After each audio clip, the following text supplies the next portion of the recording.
phone. Okay. Welcome back to BFF, Book, Fix, and Friendship, where chaos leads and plot twists follow. I'm Cal, I'm Meg. Kiera. and today we're going to be talking about the last, 28 Eight? chapters? Yeah. 28 chapters of Throne of Glass? Basically from chapter 26 to the end, however Yeah. many that is, guys. So like all of like the really, really good stuff and like all of the crazy stuff and all of the feels. So Yes, major and spoiler this, alert still, like we're gonna throw that out there because we know a lot of people still have not read Throne of Glass. We know it is a series that is on everybody's like TBRs. So again, spoilers will be talked about just because we all live forever away from each other and that this is the only time we really get to talk about this stuff in super deep detail and like show off all of our notes. Well, we don't really show them off, we just say them. But I might show mine off just because I have lots of like really big writing and it's just really funny how super into it I got. So yeah. yes. All right, I want to start because I just want to say I was fucking right, and I knew it. About what? Fucking Kane. Yes. Yes, I fucking knew it. I fucking knew it. Ugh, Did you guys start to question if it was Nehemia?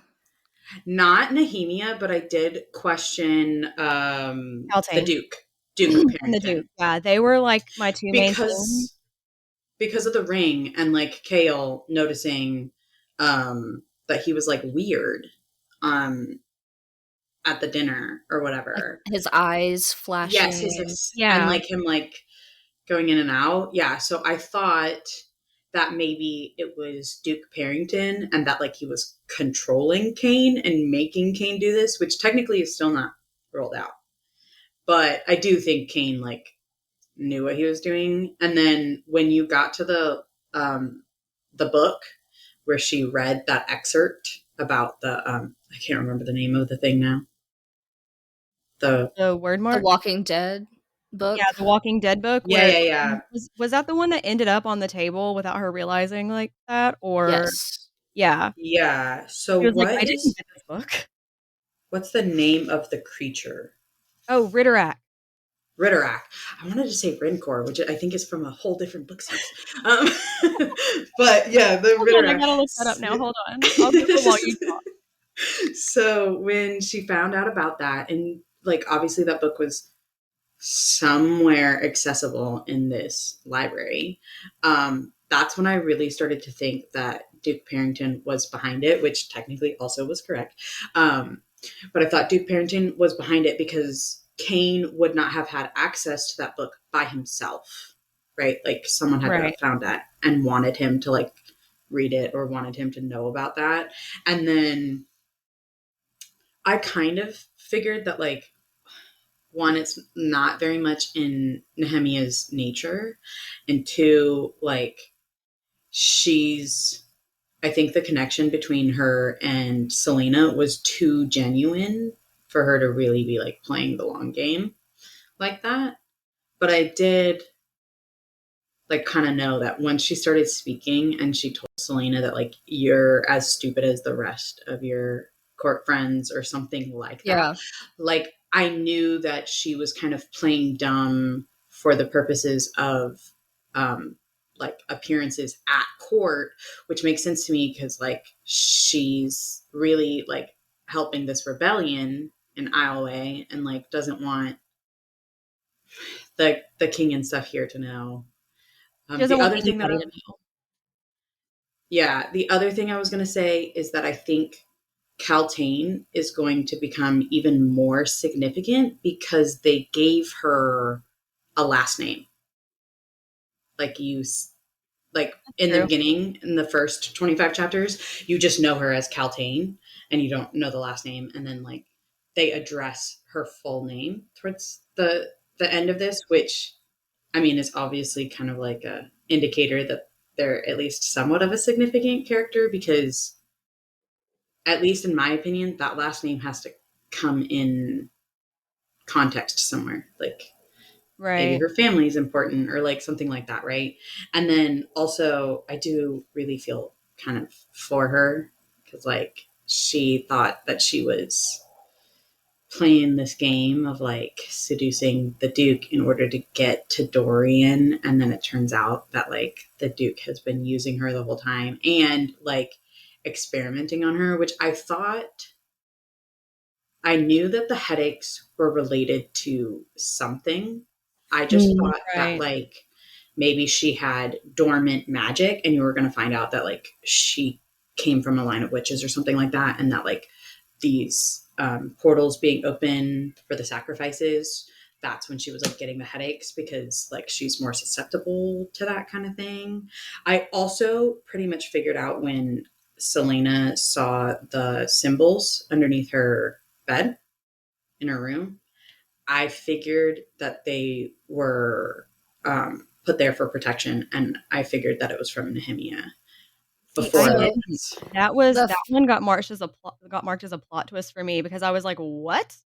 Like, I No, never I like, thought Nehemia did anything, like, I never part of me was like, "Okay, hold on, that kind of makes sense," just because of, like, her faking her accent and stuff.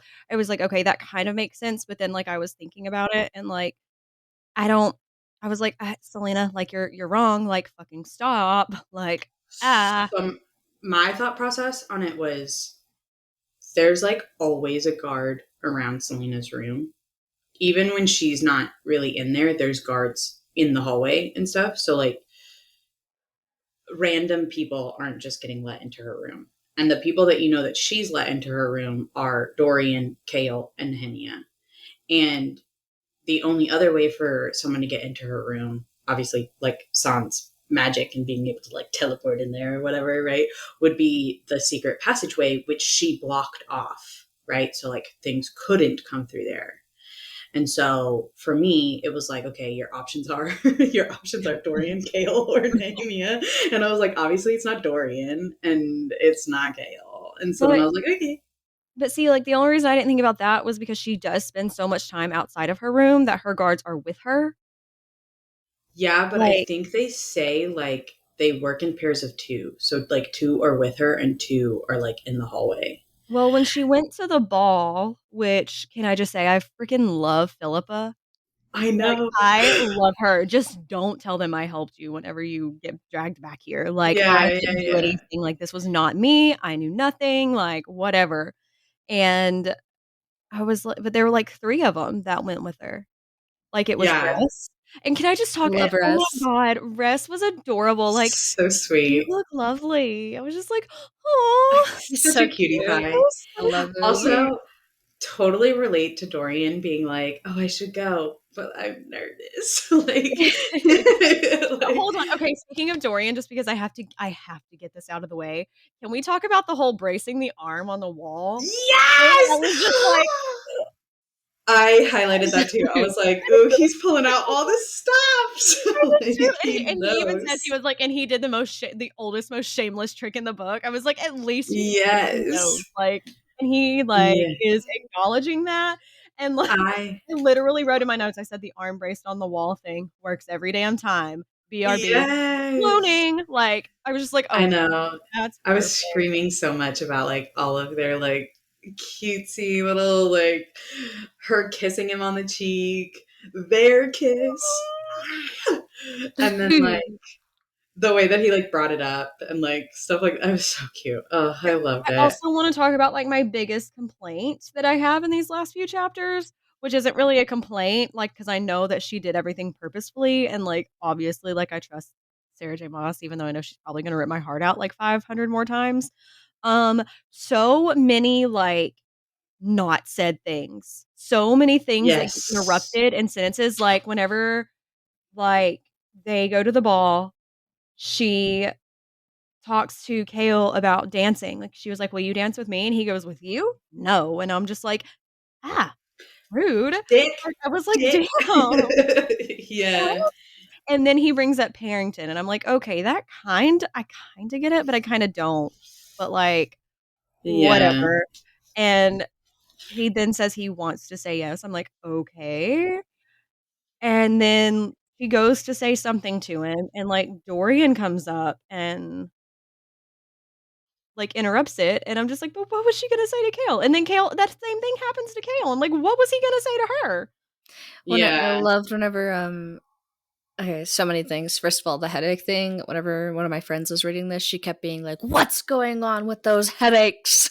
This is like she Yes. was like freaking out about it. And the other thing was with the word marks under the bed that you guys mentioned. That's what there's like a TikTok where it's like Nehemia getting pissed every time that like Selena's like getting rid of all her Yes. protection. She's She's like, like, bitch, I'm trying to save you. yeah. Um, and then there, you mentioned the whole interruption thing. There was a whole thing where when she's like about to throw up and he's like about to say something to her, and Yes, it was yes, yes, a yes, yes, very yes. significant Yes! conversation. And Like, then can she, we Yes. not circle yeah, back? Like, can and we then not? I did love him being like all like squeamish about her being on her period and running out. And then Dorian just God. comes in and like starts flirting, and he's like, He's like, like it can't be that bad. yeah. Like, I Oh want to my say, gosh. okay, so I have like a couple quotes that I like really liked in this one that I like highlighted. So the first one is when they're talking about, also, I just want to talk about the dichotomy of this. Okay, so Selena is such like kind of a romantic in like daily life, right? Like she's still such a girl and she like likes pretty things and she, like all these Yes, things. she And then loves they're going to balls talking because they're pretty and they're fun, and I just love that we got to see so much more of that. about marriage and Dorian's like, I don't want to marry someone. The quote is, I'm not interested in I'm not courting. married because I can't stomach the idea of marrying a woman inferior to me in mind and spirit. It would mean the death of my soul. And I was just like, That's that's one of my favorite quotes. Oh my because Ah, I'm gosh. like, yes, like that kind of goes back to our idea of like he's just so lonely and like people don't see him as anything other than the crown prince and like this really, kind of, yeah, I love it. And like I think and then like you have Selena, who is like, it's a contract. Like there are benefits that you have, like that could bring benefits to the realm, and like Yeah. it's political in nature. Like you're ridiculous to believe in love. And he's like, what? Like it's just kind of this big dichotomy between them. And I think that kind of goes to like their relationship as well, right? Because like he's really invested in her and he like really truly does care about her and like considers himself kind of half in love with her. And she's just like, no, I can't do this. Like, it's not proper. And like, so there was that. And then one of the other ones is right after the slaughtering of the rebels, um, Oh, the, the Isleway rebels, when he says, my heart. I can't call myself a man when I allow my father to encourage such unforgivable atrocities. Yet, even if I pleaded for clemency on behalf of the conquered kingdoms, he wouldn't listen, not in this world. And so I just think one, like, that really shows that Dorian, one, we already knew that he was like not his father, right? But it really does show like The that he, fundamental differences too. yeah, and that he really takes this like to heart, and like he knows that he has no influence over this and that he's powerless in this way, and like, but he really truly doesn't want to be, right? um and it's just, it's like a lot of these things. I also like always highlight whenever she says I will not be afraid, because I Yes. know that that's a thing. Well, um and it's so significant to her too because, like, she even said it, like, right before the duels, yes, yes, yes, and yes, she pointed out how she had been saying it since she went to Endovir, like, that was something she said to yes, herself every morning before she went to Endovir, and I was just like, I know. I "Oh, love it. And so like I knew that that was going to be significant. I'm like in That's pain. I don't like like it." that I know too much. The I uh, know too much kind of thing. I know, she's like, "I wanna tell you guys so much." uh, Um, The um, I also you mentioned like Dorian's whole thing about like his feelings after the thing. I thought it was really huge of Kale to come in and be like, that's kind of what he was talking about whenever she felt sick. Him being yes. like, I just feel like he's so set in his ways, and for him to Mhm. admit, like, I think it's a big deal too. Yeah. yeah, the The last quote that I like highlighted was, it's towards the end, like maybe the last chapter or two. Um, Elena is talking to Selena, and she says, "You could rattle the stars. Stars. You could do Yes. anything if only you dared, and deep down you know it too, and that's what scares you the most." And I'm like, yeah, So that yeah, me sticker's on my too. laptop right now. Really? so Yeah. wait, didn't I Yeah. what did I get you in that keychain for your birthday thing? Because I got Um, you I know it was a Throne of Glass quote, and it was specifically just Throne of Glass, just because I had already listened to it, Yes. so, like, I just can't remember I what it says. it might have been that one. I think it was that one, because oh the, I had a couple like sad moments in this one too, like in these last Oh no, half. which one was it? it's you do not fear, you do not falter, you do not yield, Oh, and you yeah. guys don't get that one till later. Yeah. Oh, okay. So there's a couple things that I marked as like kind of like really sad moments because this last half, fuck this, it's so sad. I used up no, Um, hold on, I had to open up a new thing of tabbies because I was running out of certain ones, and I had yes. to change my favorite quote tab because the one that I opened, even though it was the same one, didn't have the same color, so, like, I have, like, 2 different favorite quotes. I had the same thing in that it was like just barely different enough, and I'm like, I can tell the difference in the colors. I have gone through Ugh, three sets. set of foreshadowing, two of character development, and then a couple other ones. I've already gone through the first I ones of them. used b on both of my things, I didn't do a whole lot of shippy stuff in the beginning just because they were still trying to, like, Yeah, learn each but other, so, like, it towards the wasn't, end, like, I did. relationshipy, so, like, yeah, like, this whole last little bit, like, I used up my first one that I started on, and then, like, the one that I had to s that I opened last night because I knew I would need to use the other one. I did The other one. theory. I went through so the ones that I used multiple of was like the world building one, Yes. just because like there's a lot. The theories slash possible foreshadowing, romance slash giggling and kicking my feet. And then I think those were the only ones that I actually had to, oh yeah, those were the only ones that I actually had to pull from the second set of tabs that were like completely gone. But I have a feeling like if I were to reread this and retab, like obviously I would use a lot more. Um, Um, Yeah. One of the quotes that I loved was when he's trying to like get her to like Dorian is trying to get Selena to like talk about herself, and he asks her, like, why is music so, yeah, and she says, yeah, I like music because when I hear it, I lose myself within myself, if that makes sense. I become empty and full all at once, and I can feel the whole earth roiling around me. When I play, for once, I'm yes, not destroying, I'm creating. Creating. Oh my And god. then when she mentions that I used to want to be a healer yes, yes, yes, back yes. before I became my profession, when I was almost too young to remember, I wanted to be a healer. And that's like, she became like the opposite of a healer, Yeah, Like, But then at the same time, even though she's the opposite of a healer, if you think about it, in Dorian and Kale's and even Nehemia's life, like, she is kind of a healer yeah, in a way because, like, yeah, and she that has was such a something that impact. I wrote down, but I can't find it. Um, she has she made them question so much, especially Kale, because Kale had such this back and forth thing of, like, "She's an assassin. yeah. I should not like her. I should not trust her. I should not," but she's just a girl.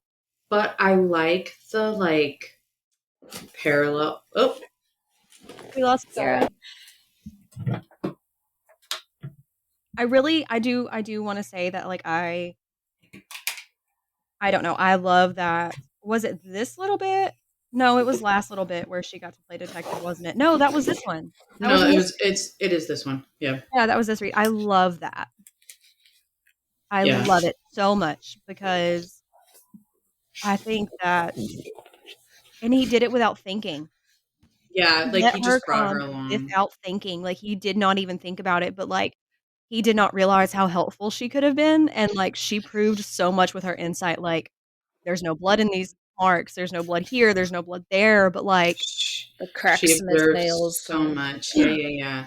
Also, like the fact that like the Achilles were like sliced by a knife, Yes. and like Meaning that, like, he just couldn't get away, like, his fingernails were broken because he was trying to drag himself away and, like yeah, it's oh my god. crazy. What I was gonna say was I love the towards the end, right? Like, so we talk about how Kale has this like war waging within him about his perception of Selena in general, right? Because he's like, she's an assassin, she's hardened, she's, you know, this, that, and that. And he's like, but then she's just a girl. And she witnessed these atrocities in Indovier. And She like, lived through the atrocities in Indovir. yeah, and like you quite literally see that with the scars on her back. Oh, that was the other thing that I really liked was like everyone has scars, mine are just more visible.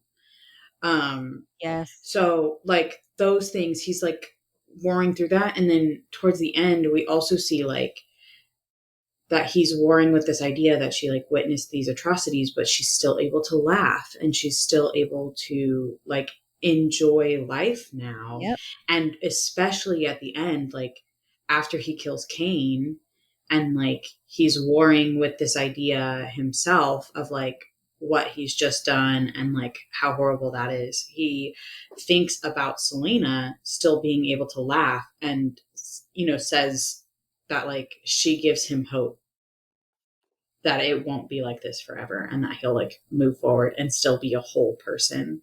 And I was just like, oh, my baby, let me fix you. I know. There was quite a few like moments that I was like, oh, that's You're kind of just like, sad. "Oh." And Yeah, there so were so many like, "Oh my god, I wanna" that's why I was like, BRB crying with Selena, BRB, like, hugging Kale, BRB, hugging Dorian, like, I just yeah, wanted so to hug them all, and then also I just wanna point out, like, why can't they have just all 3 been together? Like, they could have made it work. a There's so many throuple. ways that could have worked, like, they both love her. And Yeah, so there's I a really love that Nehemia was like, "He cares about you more than either of you realizes about Kale," and I was just like yeah, yeah. "Oh." Like, even she was The even saying that, like, he doesn't realize how much he cares for her, yeah, which one I of the think ones that I is like really marked was after the ball. And she's out on the balcony, and he's in the and Kale's in the garden, and he says, Mm. still it says still he watched until she sighed and went inside. She never bothered to look below. And I was like, I know. my I mean, heart. I have never been I have like, I don't mind why like, I love why chooses just because, like but, like, I've never wanted something to be a why choose more. Yeah, okay, More than so I did in this remember, last little bit because there are so many, like, ways that, like, she's recognizing in Kale that, like, she needs, like, how had she not seen it before? And, like, how she couldn't I stop picturing him, like, after the duel, like, at the duel, like, around the ring, like, their hands just, like, a quarter of an inch apart because he couldn't reach over the yes, barrier, and I'm just like, "Ah." And then you have yes, Dorian, like, she made him wanna be a man, like, he felt like he could be, like, an actual man, like, a king, like, all of these things that he wants to be, like, she made him feel those things and, ah, ah, I everything, can't remember. all the It's feels. during the ball, and I don't think I tabbed it, but there's a point where she asks him like why he didn't come up earlier, right? Dorian, and Oh, yeah! he says something along the lines of like I had to work up my courage, or like you were already occupied, and she says something along the lines of like All the it court wasn't until ladies. it wasn't until he said that I realized that wasn't the answer that I wanted. Yeah. And so that to me kind of like, remember I said I thought that we were setting up to be like Tamland, where like she ends up with someone and then like it comes out that like no, they're not a good match.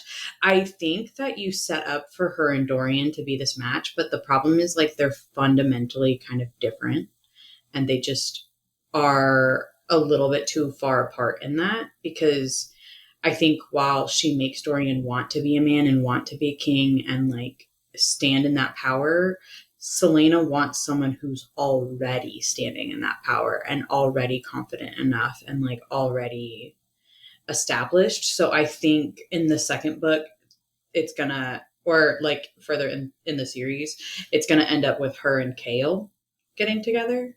more so because Kale is like a little bit more mature and like he doesn't have the difficulties of like being the prince and her being the king's assassin, right? Yes, and Like, it's oh my gosh, no, that makes me think of, like, where he was like oh my god, I don't remember what page it was on, but he said something it said something like,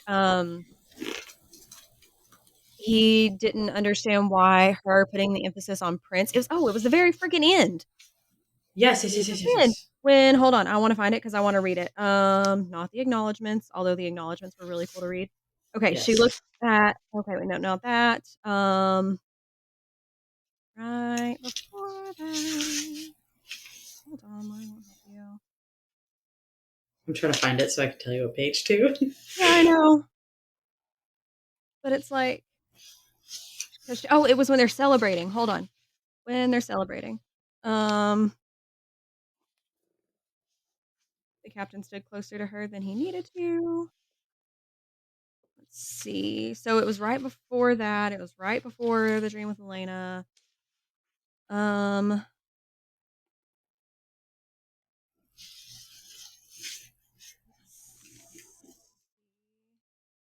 and he wondered at the slight emphasis she put on Prince and why it made his heart skip a beat.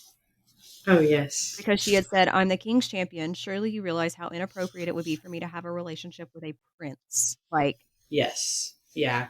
ah, Yeah. 397, by the way. Okay. Cause I like 'Cause marked, it was right before I, she had come out of End of Year and could still laugh. It was, like, right before that. yeah, I had marked that part about her coming out of Endo and could still laugh. So I was like, I know I saw something. The other thing that I like marked right before that was she thought about touching his arm. This is like when she's breaking up with Dorian, right? She thought about touching his arm or about kissing his cheek, but free kept echoing through her again and again and again. And she couldn't stop smiling. And that to me was kind of like this like bittersweet of like she's never been free. Like she said, Like, she's like, "I've never been free in my entire life, and I wanna know when that and feels like." that's yeah, and that's just really something that I'm like it kind of reminds me back of like remember we were talking about the dog that was pregnant and him Yeah, saying like that he had a wild that she had always had a wild side to her and he was never able to tame her.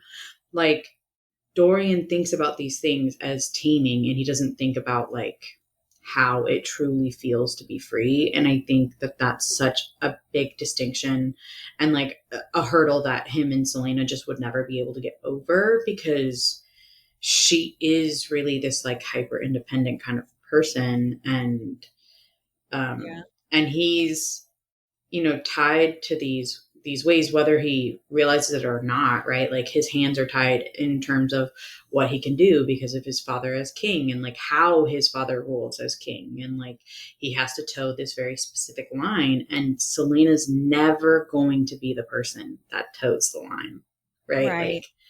she's always going to like stretch the limits and like test them and like figure out what she can do because of what she views as correct and like she's not going to listen to somebody else and like what they want her to do kind of thing. And I just think that that's like a big distinction between her and Dorian is that like Dorian is fine sitting and waiting for like the right opportunity to do something or like waiting for other people to step in and do things, but Selena is always going to be the person that steps up and like Right. Which kinda goes to the, "Of course you can, we'll have to keep it a secret, but I have enough secrets, yeah, I don't need another one." I was just like, I yes. So that to I me get was it, just kind like, of that like yeah.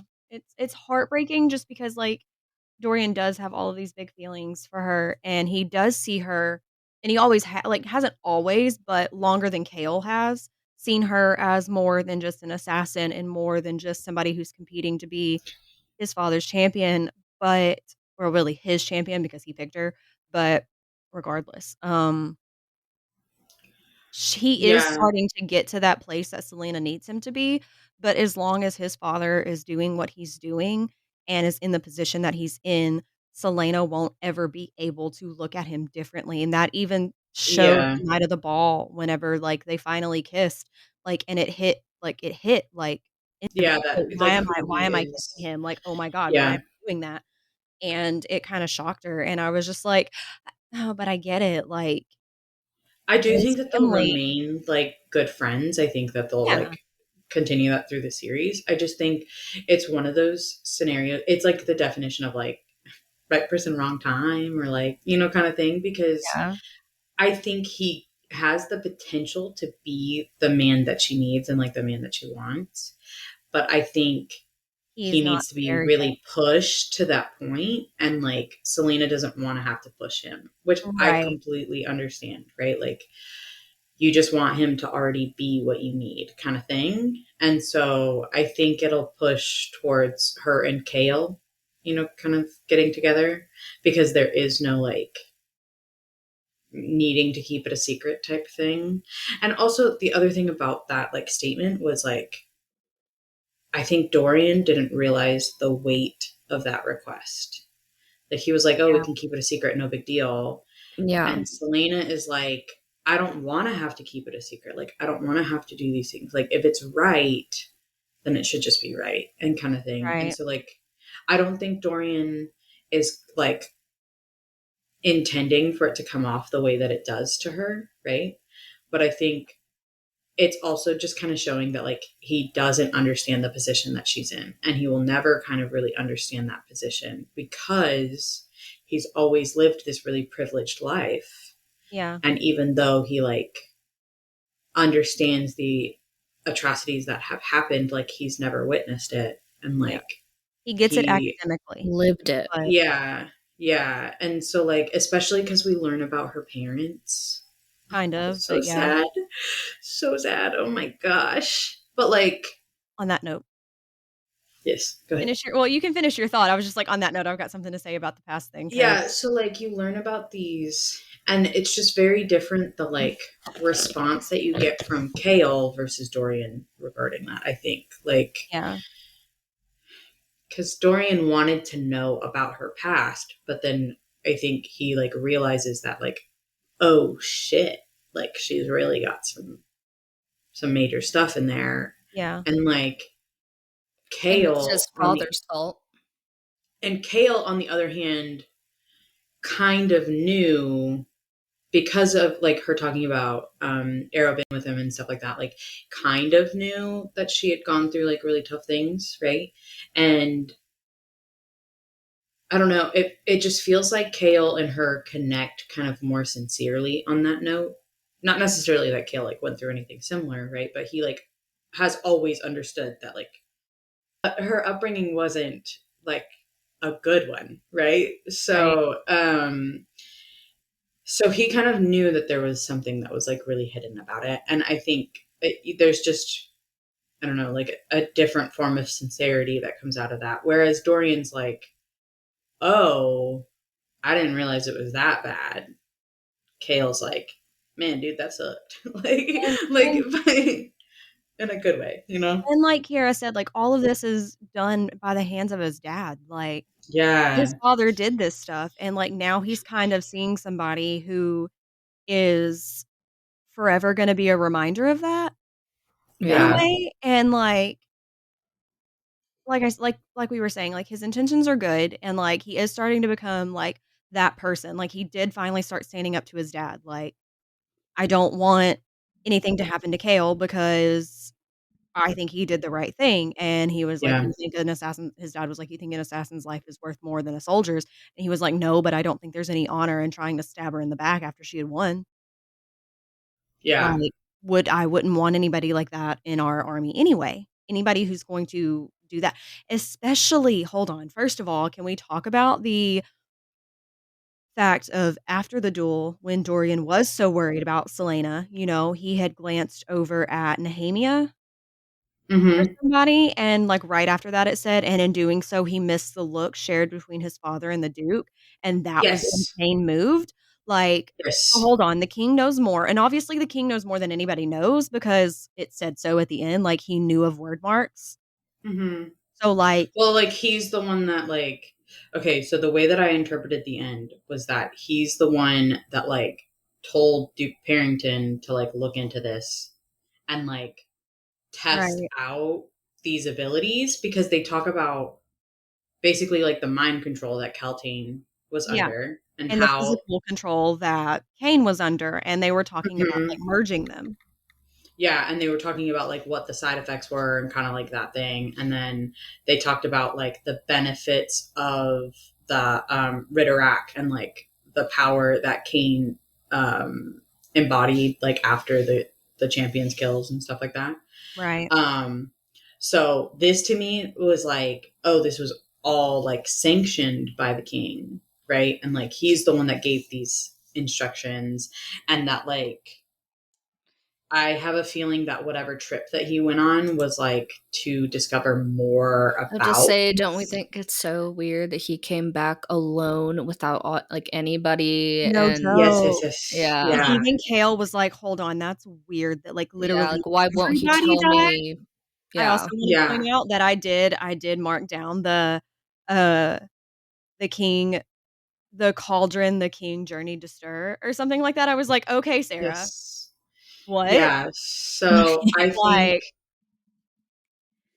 I think he definitely was going and like discovering things about these word marks and about like these other worlds type things. And then, oh, I did mark, there's like towards the end, Elena says to Selena that like blood ties can't be broken. yes! Yes, I And marked that. I was like, so "Hold on, blood ties? I'm sorry, what?" I'm trying to like, I don't, it's obviously significant. I just don't Well, really know duh. why it's significant.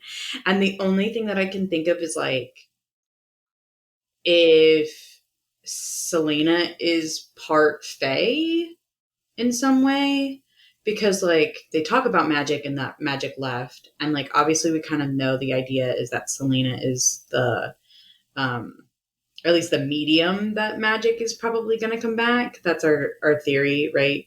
um Yeah. and so I'm wondering if she is like part Fae, and maybe that's what it means by blood ties. I mean, there's also the literal interpretation that she's like literally related to Elena, which I guess is possible because she does come from Terrasen, and Elena was the first princess of Terrasen. But like, I feel like there would be more indications of that. I don't know. See, and that brings me to what I was gonna say a second ago. So, like, she was talking about her past at some point, I cannot remember where it was, but then it said, like, a murky, inky black came up in her head. Mm-hmm. So I'm I kinda know what you're like, talking about, but I can't remember where it is either. yeah, I don't remember where it's at, but, like, part of me I was just kinda like, "Wait, well, wait.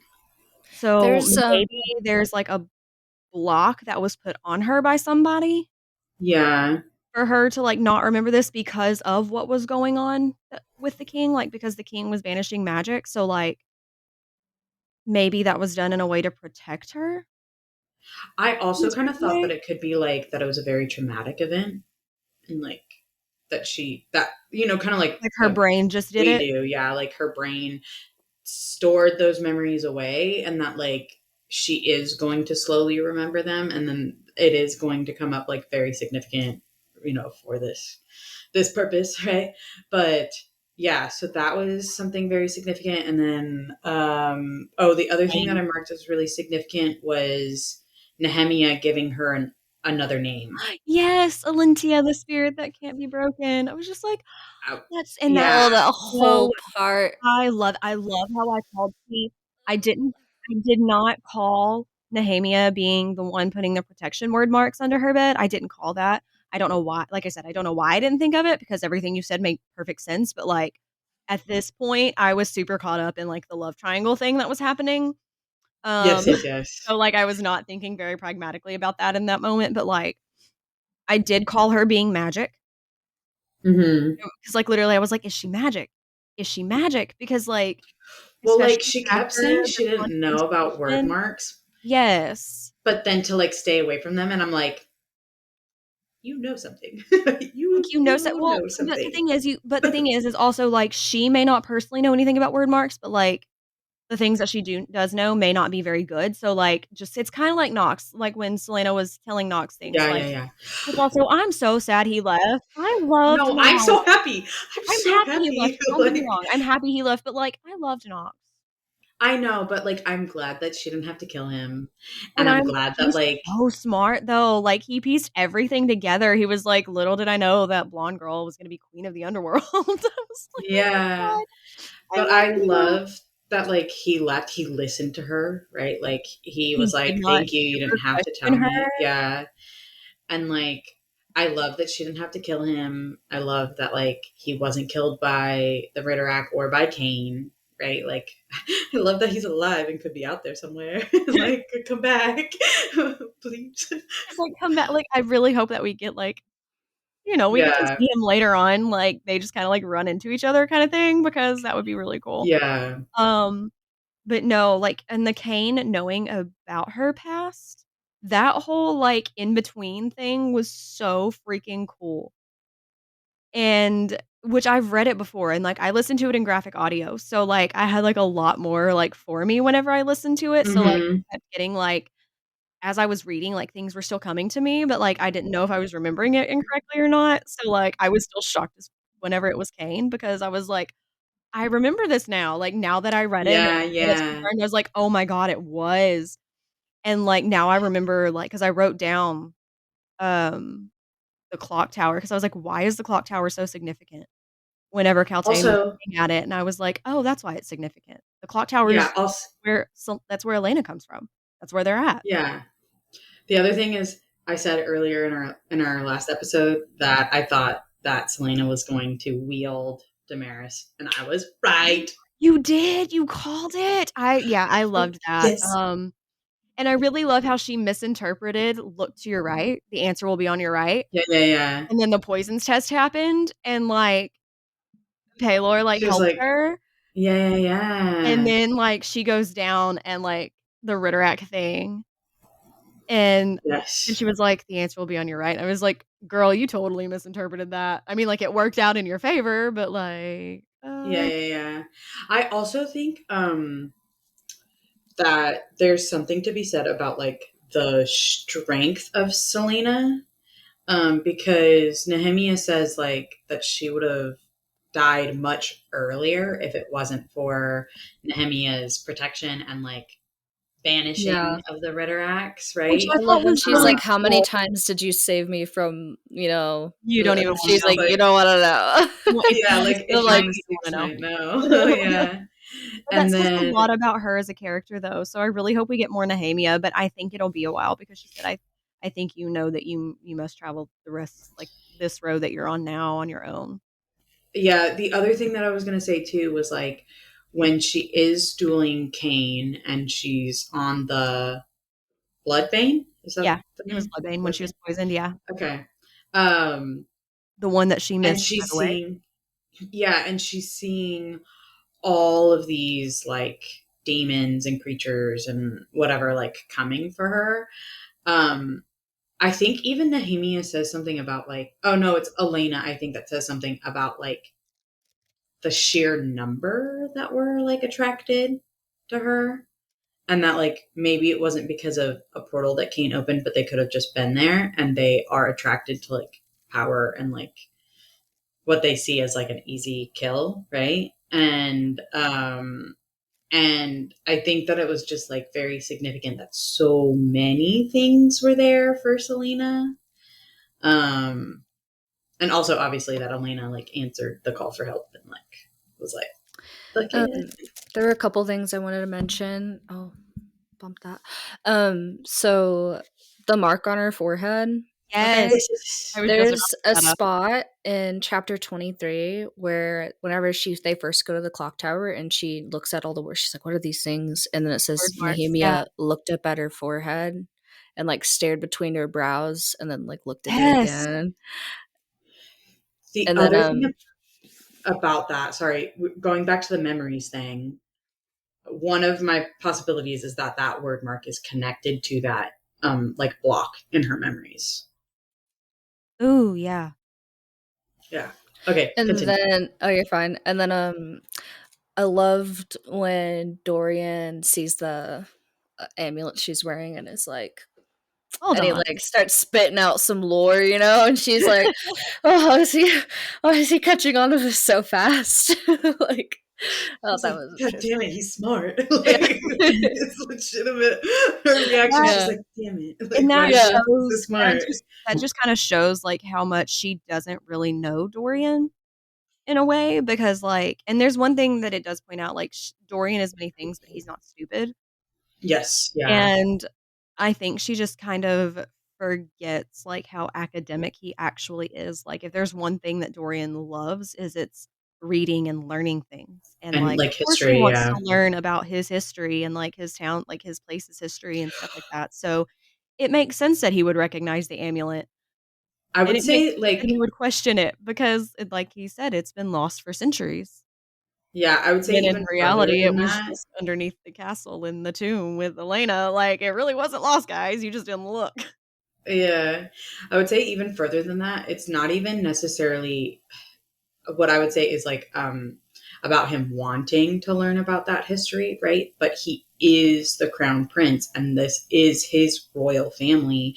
And so he was probably like drilled in this history from when he was like a very young child, right? And yeah, like that he this is something that he would just know like the back of his hand because it's been drilled into him and like because of all of this like context that he would need as a prince of the realm, right? Right. And so it's not even just about him wanting to learn about these things. It's just that like he would know kind of all of this stuff around them. yeah. And he actually says too, specifically, when I was a boy, I used to read tales about the dawn of Aderlin. Gavin was my hero. I must have read every legend regarding the War of Erwin. And then she's like, "How Yeah. can he be that smart? You can't figure it out so quickly." And then he gives that lore. Yeah. In the battle with the Dark Lord, Gavin and Elena found themselves defenseless against him. He was about to kill the princess when a spirit appeared and gave her the necklace, and when she put it on, Erewhon couldn't harm her. She saw the Dark Lord for what he was and called him by his true name. It surprised him so much that he became distracted and Gavin slew him. They called the necklace the Eye of Elena. Oh, the other thing that I was going to say was when she's on the bloodbane, she sees like a shadowy figure behind Cain, like controlling him, right? Yeah. And I was thinking that like with knowing that there's this like dark evil that Elena named, I was like, ooh, is it the same thing? Like, is he just now controlling Cain like through Duke Parrington's like manipulation of these words or word marks or like whatever, right? So I do think like that will come back up again, like this shadowy figure with the like manipulation of people and stuff, and that it might be tied to that. Sorry. Yeah, one thing I thought was really, really cool was, like, whenever she would see Elena and would be kind of in that realm with Elena, like, in the dreams and stuff, and when Elena was first warning her about the evil, which I think was, like, the last read, if I remember Mm-hmm. correctly, but when she was, Yes. like and then, like, I remember wondering, like, why doesn't she know more? Like, she can't answer like, she hears these things, she knows these things, but, like, she can't, like, definitively say. So, that really makes me think about, like, just the different types of word marks there are, Mm-hmm. because and, like, if you arrange them a different way, they mean something else. So, like, if you draw one Yes. line wrong, then there you go, you have a totally different word. And Yeah. so I'm just like, "Okay, how many fucking realms are there right now?" Yeah, Because that was the other thing because they mention like worlds plural and like that Nehemia, when she says that, like she opened the door to call for help or something like that, like Right, that to me is kind of like, oh, there's multiple. Because she does also talk about like how there's good worlds and like good evil. creatures and Yeah, like evil ones. And so then I'm like, okay, how many worlds are there? And like they talk about Elena being in like the in between or something like that. Like she's in between worlds. yeah. Um, so it's a there's a lot of Interesting. I'm really excited to like see what book two covers because I feel I like, know. can you imagine like reading this in time of publication and just having to Yes. Oh wait? god. Oh my I mean, like, gosh. now, like, especially, like, since I've waited so long to read this, like, obviously spoilers are everywhere, and I'm of the belief, like, if you haven't read anything or watched anything within at least, like, 3 years of it being, like, put out into, like, for public consumption everywhere, like, it's on you, Oh kind of yeah, thing. I feel the Like, same way. obviously, like, people put spoilers just because it's a nice thing to do, like, which is why I like that we had a big conversation about prefacing this with spoilers and, like, posting about it on social media and everything like that. Because then we're giving people the option to, like, if people don't wanna listen to it or, like, read it or whatever, like, they can kinda listen to us and just kinda get our Yeah. out of it and, like, just go, like, scroll everything, but, like, I'm so glad I did not read this at time of publication because now I'm thinking back to, like, you saying that made me think back to when Harry Potter was published and, Yes. like, having to wait, which I really like that it was, like, a year, year and a half max between books because she already had, like, all the lore and, like, everything kinda plotted out, she just had to write Yeah. it. But, I like, was thinking God, about the Hunger Games oh my because like I gosh. loved the Hunger Games, right?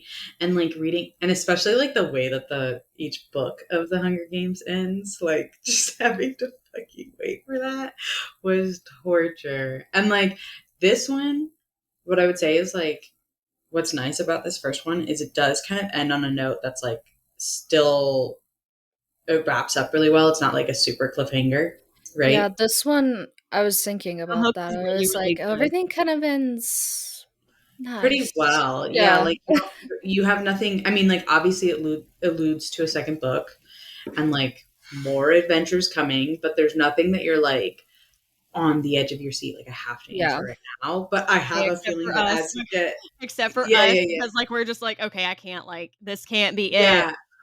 But I do think like well, obviously we know it's not it because there's seven more books Well, to yes, go. obviously, but, like, just in like the moment, like, knowing that there's 7 more books, whenever I sent that message in the Discord earlier, I was like, "I'm really sad that it's over."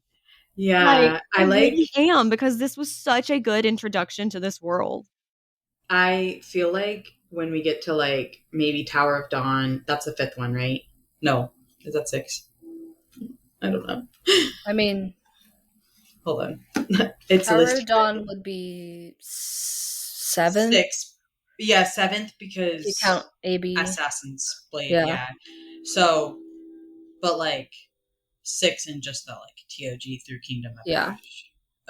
Yeah, so I feel like obviously Tower of Dawn's gonna end on like a pretty big cliffhanger, I think, because like the seventh one is penultimate. Like Kingdom of Ash is gonna have like a lot of stuff in it, I feel like. But I also feel like maybe Queen of Shadows or like Heir of Fire, those might have um some like pretty significant cliffhangers. Yeah. Well, I mean, you guys know I wrote that short story for creative writing, and we've talked about, like, me, like, kind of expanding on it and everything, which I kinda have. So Nice. I've kind of gotten, like, almost like a whole book 1 type outline done. Obviously, I've gotta go through and write it, but, like, I've done, like, a lot of research into, like, how you want to, like, end a book. Like, if you're thinking about turning it into a series, like, you need to make the book end like it could be a standalone, just in case you Yes. don't get, like, that Yeah. series contract type thing, Hmm. or, it just never comes to you, like, if you end up not Yeah. turning it into a series. So, like, The Hook, the way she ended this was amazing because it can be read as a single book and be enjoyed, but then people can be like, "I liked it, but, like, I don't wanna."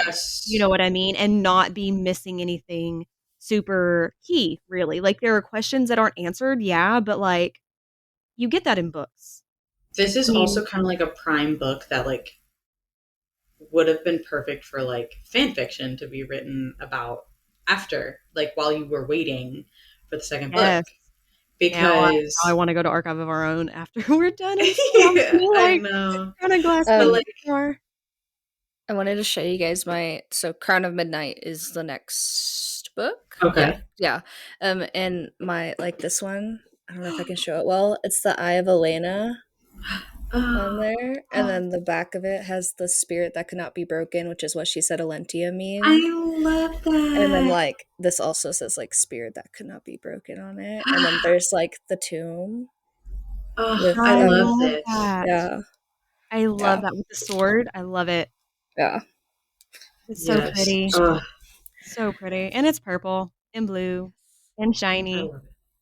It's so beautiful. I love them. Like even the paperback versions, I think I love the art on them. Like Yeah. this is just it's really dynamic. It's Yes. really like it really captures your attention.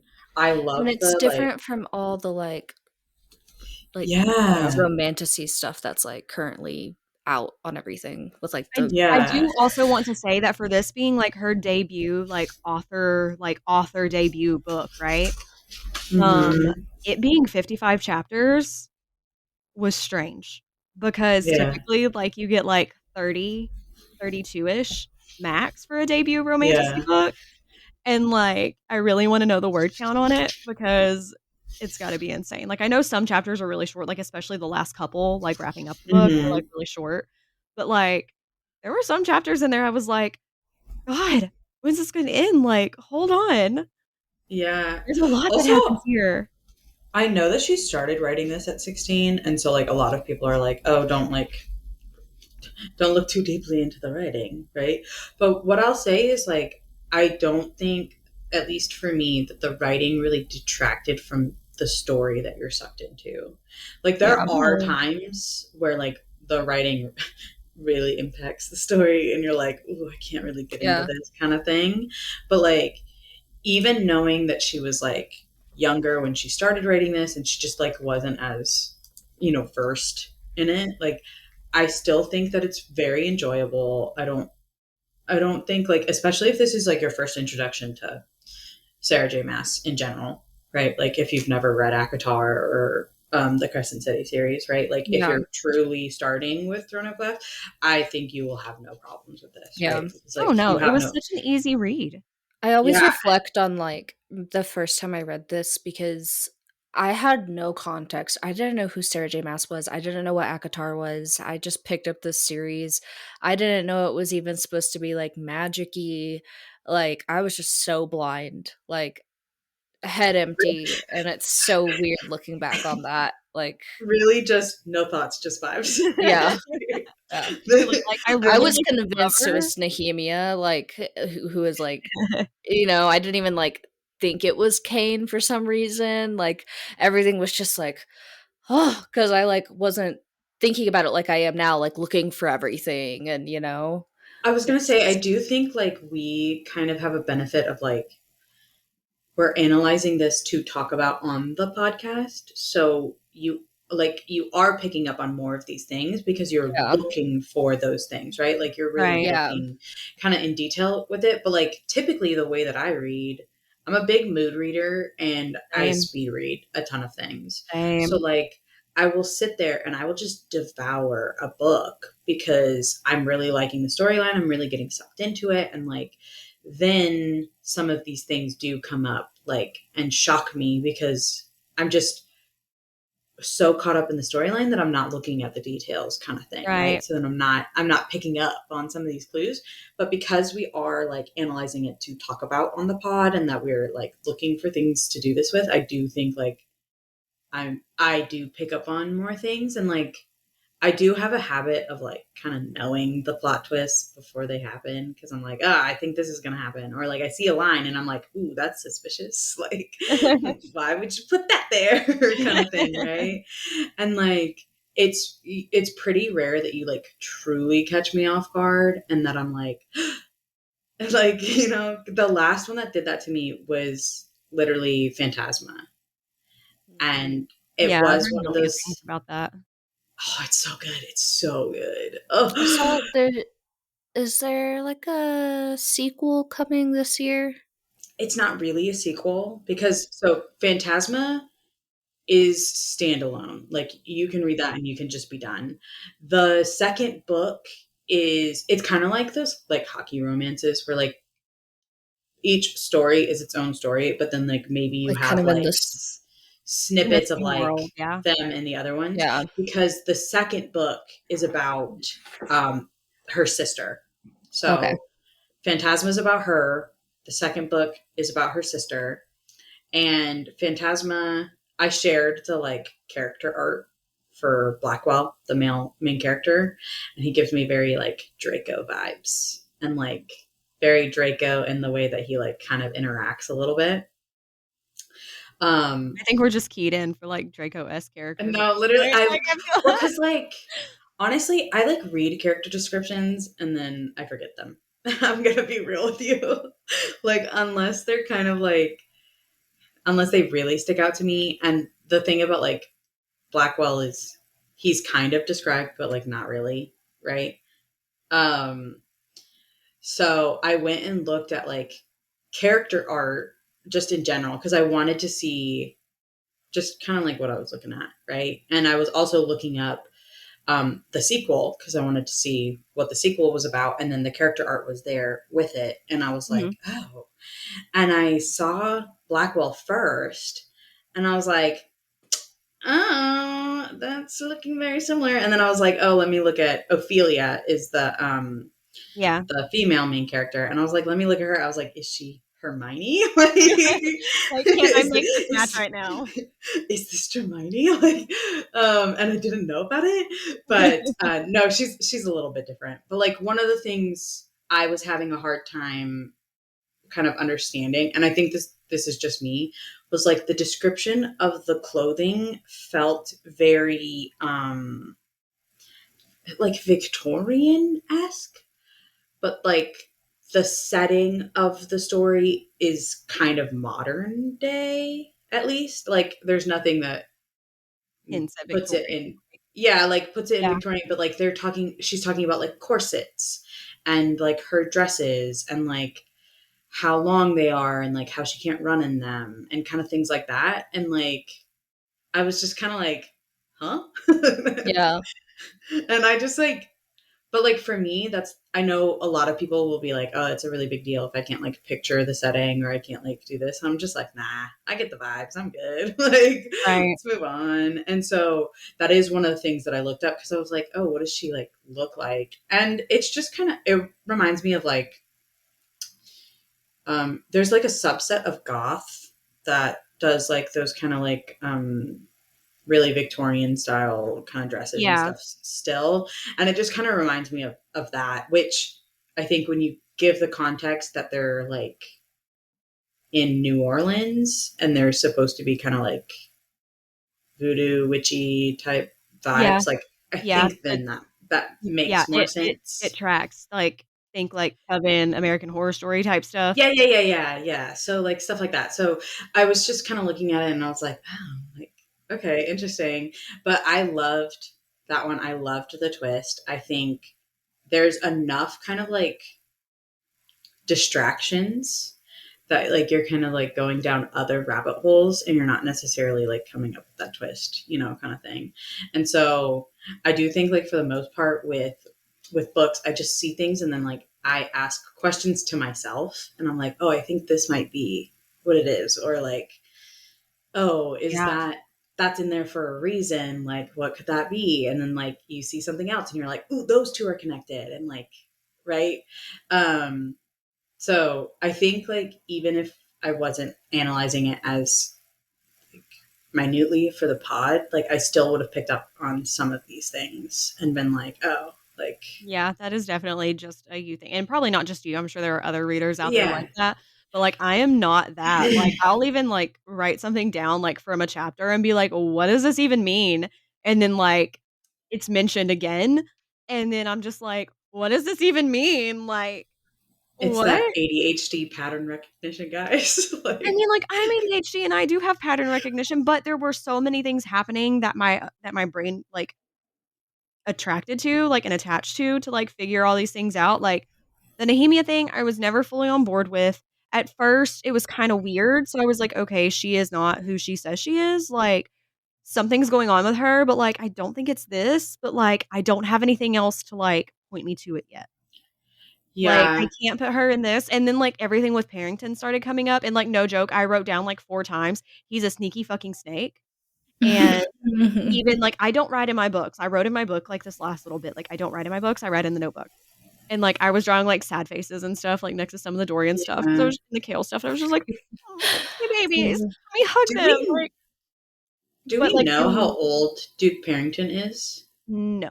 But I did No, write it doesn't. down like 4 times other than that he's a sneaky snake. I was like, he's Wormtail. He's I Yes.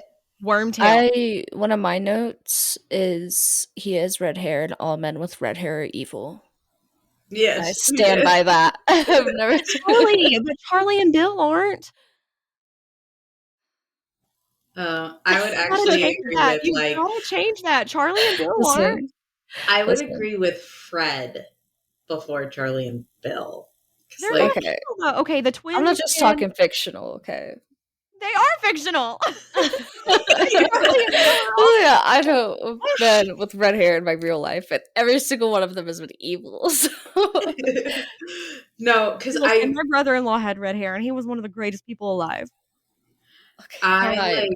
like I noted that he's like balding, right? So Because he's like older. I was trying to figure out because Caltaine is pretty young, Yeah, right? Like, do Yeah. we know how old she is? She's gotta be around Dorian and Kale and Selena's she's age. definitely young. I Yeah, don't remember. I don't like think I that thought she's she was in surprised.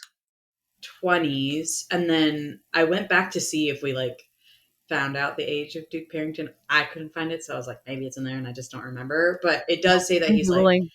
balding, and I was like, because she says something about like if she can stomach like kissing him, and like Yeah, she's like debating whether or not like if it doesn't work out with Dorian, like she really has kind of like dug herself this grave of like being with the Duke, and like could she really like end up with him and like see herself with him and kind of thing like that. And I was trying to figure out like be how much careful googling stuff if that's Yeah, what I you're know. I doing was right like, I now, Meg. can't. I was just trying to figure out how old he was, and like, I ended up on the wiki. I was like, nope, I can't do that. So yeah, be And I literally careful. just looked at hair color red, eye color obsidian. Like Okay. that's all I can look at, and my eyes cannot stray, and I'm like having to like blind exit out. you're like no no no no.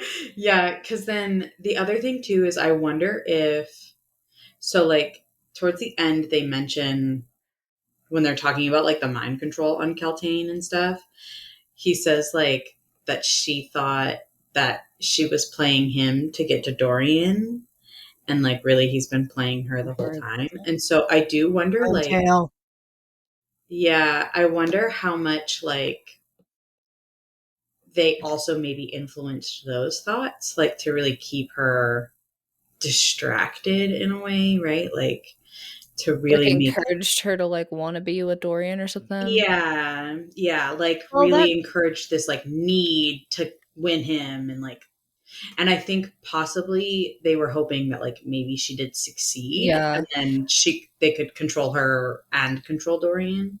She did say that she had it was the nothing like I think it was the word nothing. Like she you're was not like, enough or something like yeah, that. Not enough. Yes, not yes, enough, not enough, and she, it like repeats that, you know. yes. Yeah, that was one of the parts that I was like, hmm, suspicious.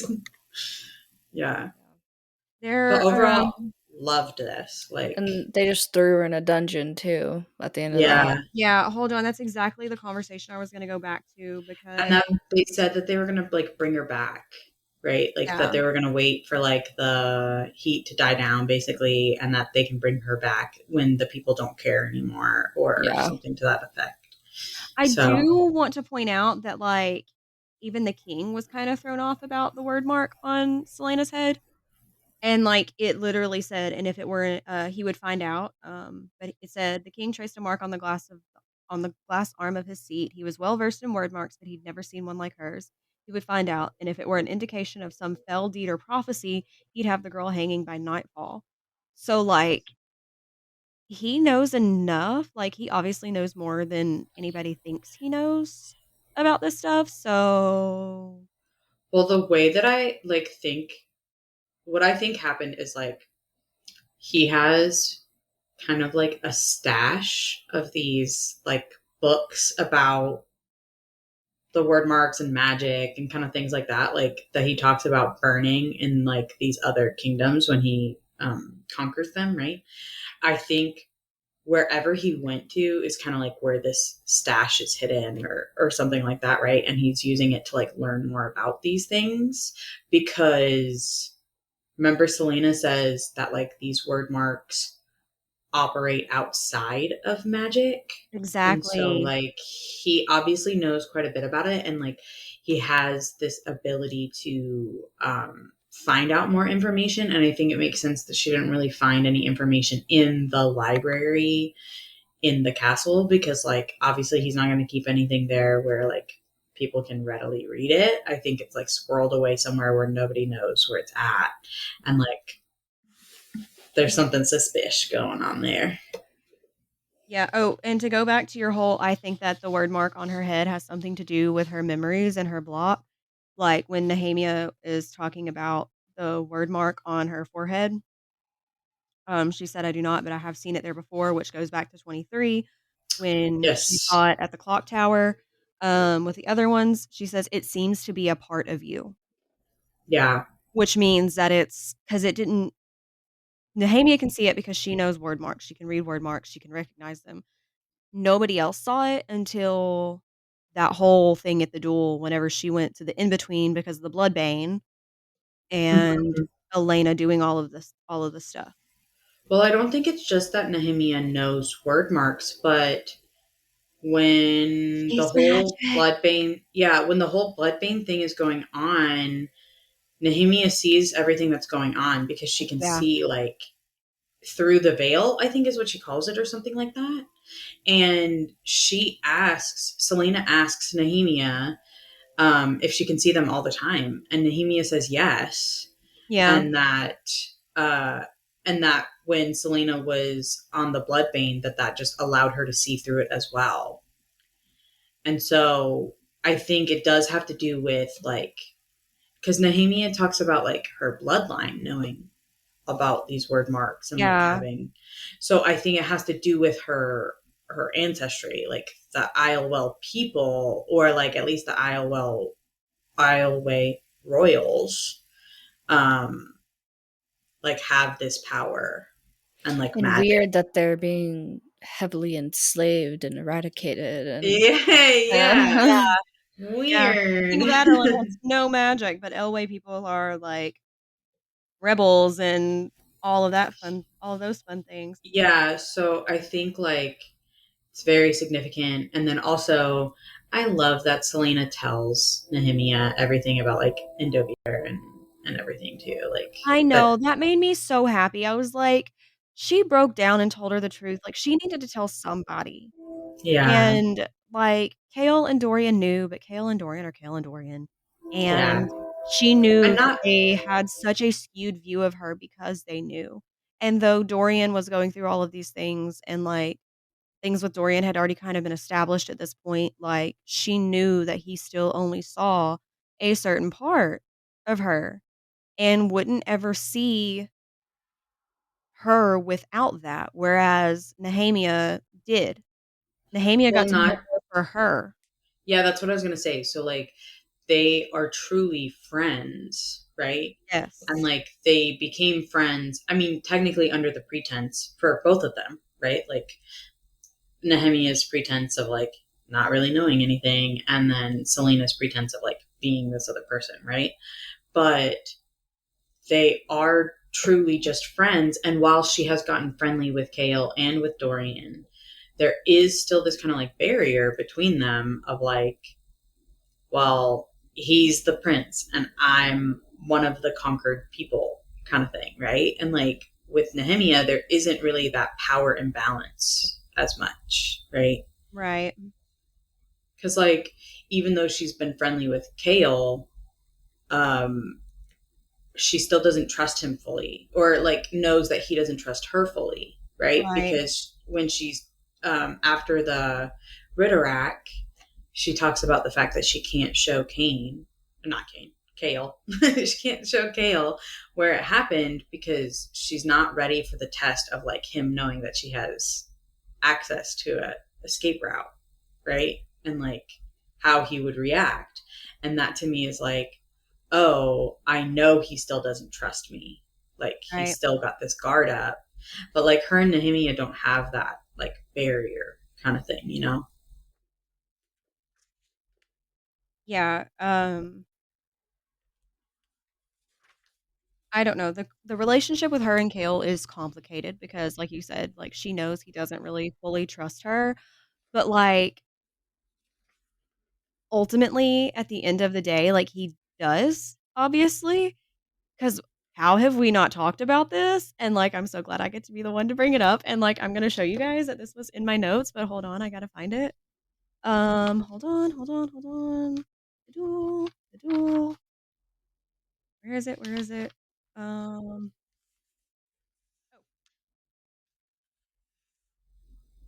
Oh, yes, yes, yes, yes, Yes. he yes, offered Yes. her his sword, and it even talks about how, like, that is such a symbol, like, that is yes, his loyalty to, like, himself and, like, his country and, like, his life, like, yes, that is yes. such a huge move for him, Yeah, I think so too. and, like, I was like, "What?"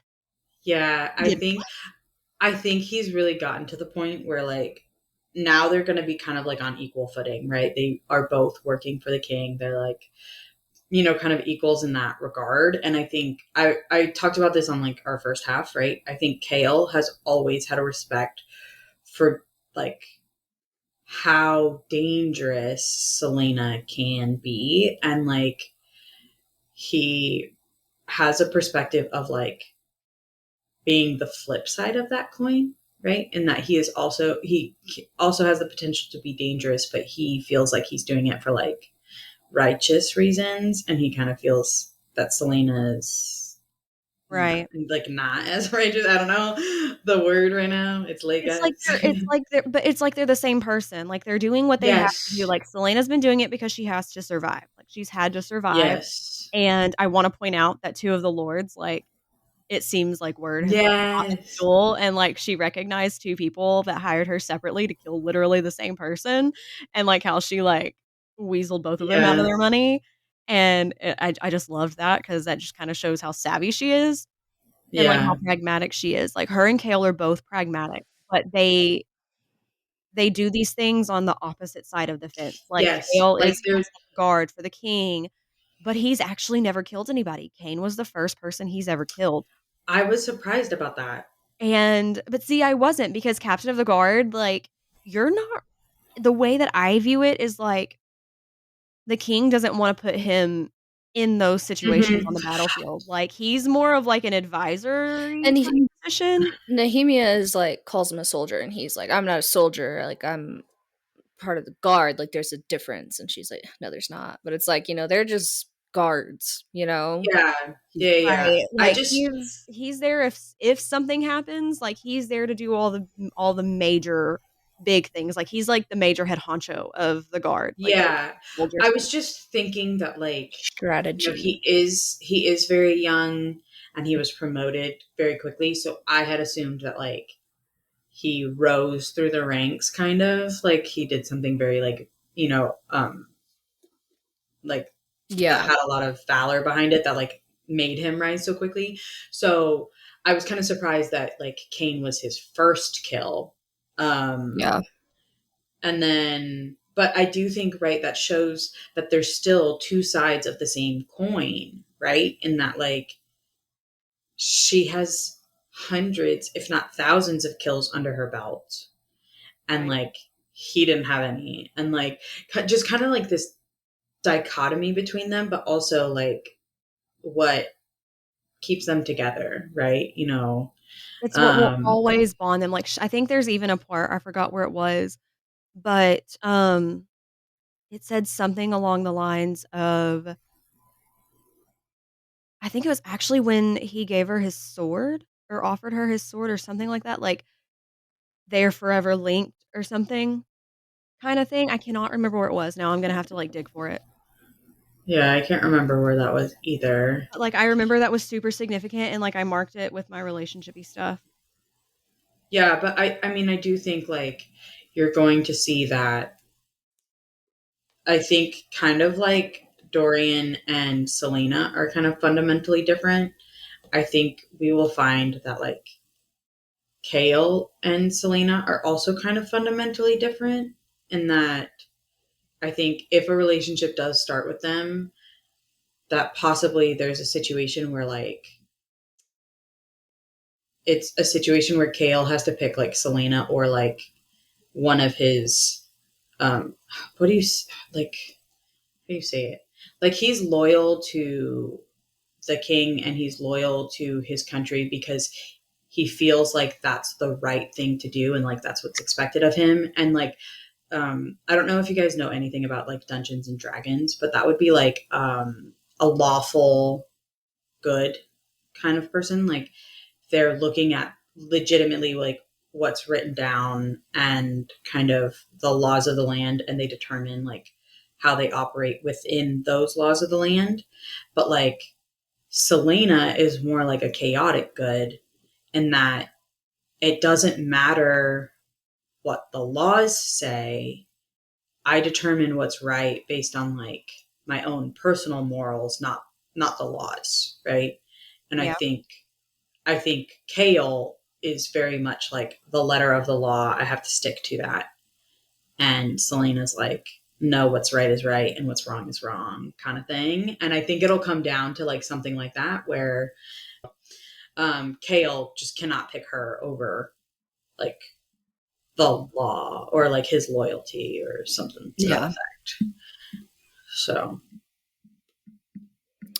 I'm really trying to find hold on. that's the sigh of I know too much. I can't say It's that.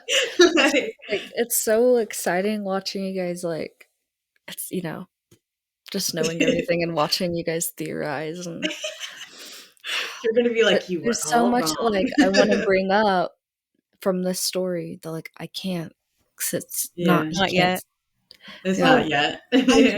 I do wanna point out something. I didn't mark this with my favorite quotes, because I forgot. Um, but I did mark it as one of my favorite scenes. It was right before she went to go with Grave, go fight Grave. She said, "No matter what happens, I want to thank you." And Kale said, "For what?" And she said, "For making my freedom mean something." And then how Yes. he didn't say anything and he just took the fingers of her right hand and his thumb brushed the ring that he gave her. Like, I know. I like I squealed. loved that, and then he just said, "Give him hell." Like, Yes, I oh my god, I squealed, squealed, I squealed love that. so hard, and the whole, "My name is Selena Sardathian," Sardathian, "I'll still beat you or I'd still beat you no matter what you call me." She took the handkerchief from her Yes. pocket and dropped it on his chest. "You can keep that." Like, Yes. sassy Selena, like, dude had so much, like, lovesick, love-struck, confused Selena that, like, getting that little sassy I also Mhm. loved that Kale was like, was the handkerchief necessary? Like a little dramatic. Like she's like, yes, actually. But Mhm. I think it's like really interesting. I'm excited to see where the storyline goes. I'm especially because there's so much like left, Right. right? And I know that there are characters that like I've heard about that have yet to be introduced. So I'm interested to see like when they get introduced and like kind of more about them because like I pretty much just know their names and that's pretty much it. I like avoid everything Throne of Glass because there's so many spoilers. Yes. And so like I'm Yeah. like, no. But I I'm so am excited. excited to continue. And I've picked out 2 where I think a good stopping point for the next one would be. Oh, yeah. Oh, okay. Ooh, one thing I thought was really, like, a turning point for Dorian was, like, during the whole duel, like, watching Selena, like, be drugged and being in a position to where, like, he literally could not do anything about it. Like, Yeah. and then, like, afterwards, like, when she was losing her shit and she started talking about how Kale shouldn't have killed Cain, and she took the poison out of me. I don't even know what happened. Like, she was hysterical, and he said it literally says, "Damning the council to hell, Dorian kissed her hair." I was like, "Thank you." Like, Yeah. that was such a public display of, "I don't give a crap." Like, Yeah. I loved it. I loved everything about that, and then, like, after that, it says He was done with politics and intrigue. He loved her, and no empire, no king, and no earthly fear would keep him from her.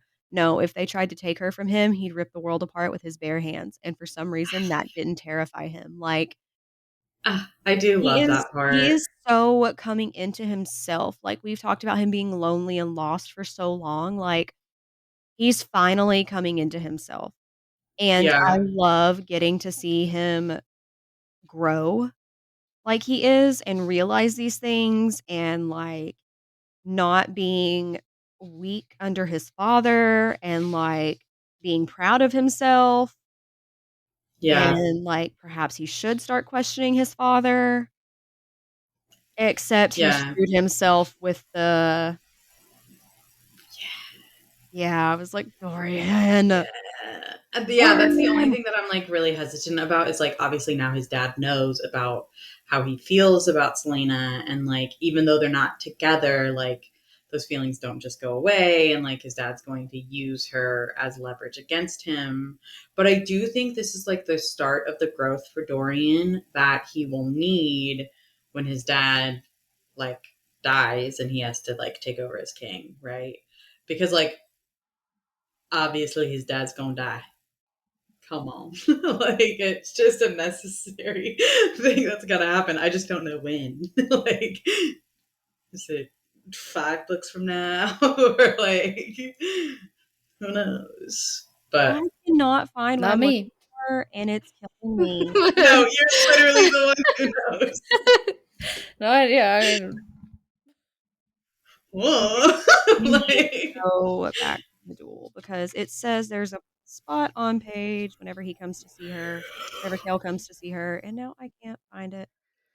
I literally just had it whenever he goes to see her, and like it says for a moment she's back at the duel. Oh, yeah, on page 391 it says his brown eyes met hers. Suddenly she was back at the duel. And it says she had understood something in that moment, but she couldn't remember what. So now I've got to go back to the duel where she's like on the ground and he's telling her to get up, get up, get up. And that's like so far back yes, yeah. and everything.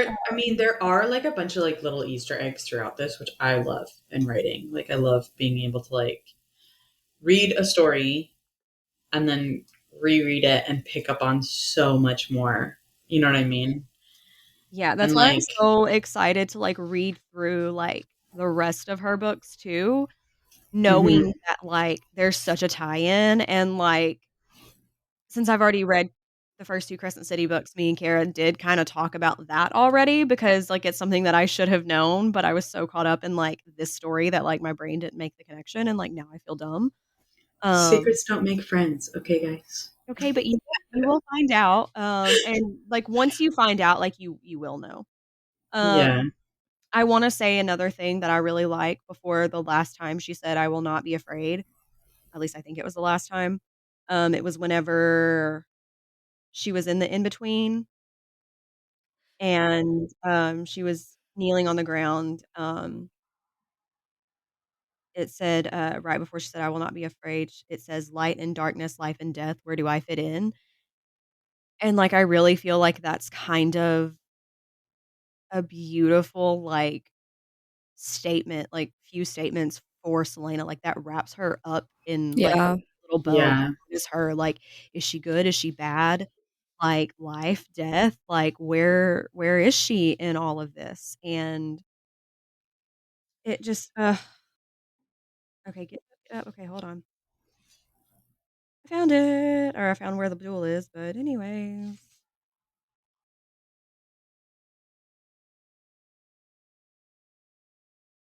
Um, dadgummit, no. I really cannot find what I'm looking for, and, like, I remember reading it because I remember being like, "Oh my god." Like, there is something about their connection that they will forever be basically linked, Yeah. Let and I me see can't if I can remember where find it. I can't even remember where it was, like, I can't even tell you what it was around, I just remember reading that and being like, "Oh my gosh." I found it, Oh, 348. okay. It was whenever he handed her the sword, I was right. I even 348. Is that even what you freaking said? highlighted it. She blinked at the blade and slowly raised her face to look at him. She found the rolling earthen hills of the north in his eyes. It was a sense of loyalty to his country that went beyond the man seated at the table. far inside of her, she found a golden chain that bound them together. Yes. Like, Yes. because of that one act, like, they're forever bound. Like, they're forever linked together because that was him offering up basically his heart. Because and I say that just because of how much he loves his position and how, like, just how he is with his life. Like, "Oh, no. Where did she go?" You're back. Yay. Yeah. Anyways, but, like, him offering her blade, like I said, that's basically him offering her his heart because the respect he has for his position and, like, that is basically his life. Like, that is something that he has worked hard for. That is something that he like, that's Yeah. just him. Like, his job and his blade is his life, and him giving her that is, like, basically him saying, "Hey, here's my heart, like, Yeah. take it. Yeah. I offer That myself to was, you." Like, I was that was such a symbolic move, yeah. just as symbolic as Nehemia giving her the staff with which she won the duel with. Yeah. Ugh, love it. Love it, love it, love it. I don't know. There's just so much about this that I love, and I'm even though there are 7 more books, I am sad that this particular story is over. I'm just really excited to get into the rest of it, right? Like, and see Yeah. Same. where we end up, right? Like, On this, like, yeah. how things will tie back to this because, like, my biggest thing is, like, there's something with Duke Parrington, like, he's got some power of some sort. So, like, Hmm. what is he? Like, who is he? Like, for I think, somebody yeah. that hates magic so much, like but I really don't think it's about hating magic, But like I we were don't saying think earlier. Parrington hates magic. No, I'm talking I about the think, king, like, he's got yeah, somebody yeah, with yeah. magic on his council. What I think it is like, it's not that he hates magic, it's that he knows that if others have access to this information and access to magic, that they could undermine him and they could like take him over, right? So this is not Right. about hating magic, it's about True. Power. incapacitating, yeah, it's about incapacitating his enemies, right? Right. So I have the assumption that because Terrason was his first um like conquered nation, right? Um, that's where a majority of like magic wielders and like magic historians lived, and he took them out first because they were the biggest threat to him. And by using this like supernatural assistance, right, with these like word marks and stuff Right. like that, I know we said that like magic retreated on its own and it could come back, but I'm wondering if he like kind of forced that along with like these word works and his usage of them, right? So then he gets rid of like all of the knowledge around magic for other people to use like later, right? So he basically like kind of slaughters a whole generation and or imprisons them and then they die within a month kind of thing, right? And then he removes all of the information so that way the following generations don't have access to that ability, right? Right. And then it incapacitates them and he's able to like exert his influence even more, right? And he's allowed to use this because he knows that like nobody can um like push back against them. They're not powerful enough and they don't know enough about this stuff, right? Um, and so like this has been going on for at least a decade ish. Yeah, because she said it was 10 years ago. She was Yeah, 8-ish the summer of her like whenever eighth and ninth years, yeah. she talks about the fires raging. So yeah, like this is at least a decade. Um, so like there's just a lot that he's trying to exert over, you know, the other nations and everything like that, and he's all about power and influence. And so I don't think that he hates magic. I think it's just a way for him to um, take power, right? Yeah. Yeah.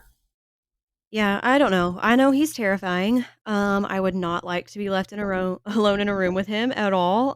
Even with Kale beside me, like I think that I would be Selena in Hmm. that moment. Like, but I also want to point out that like I did underline this, but I didn't like highlight it. But whenever she went to face the king to get her contract and sign it, it pointed out that the captain stood closer to her than was necessary.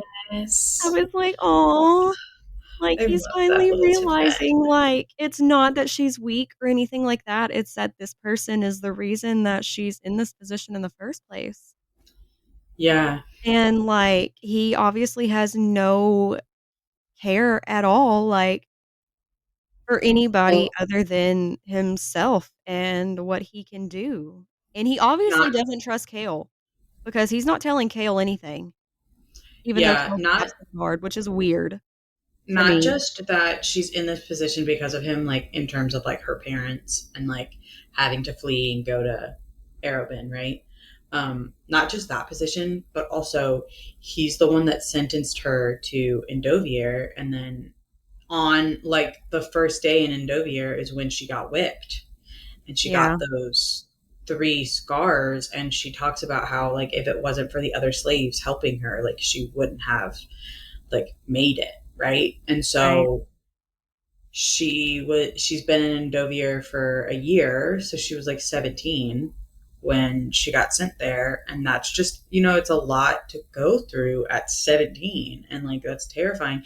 And to know like that this man is capable of all of these atrocities, and like he sent you to experience this, and like kind of all of the stuff that he's capable of.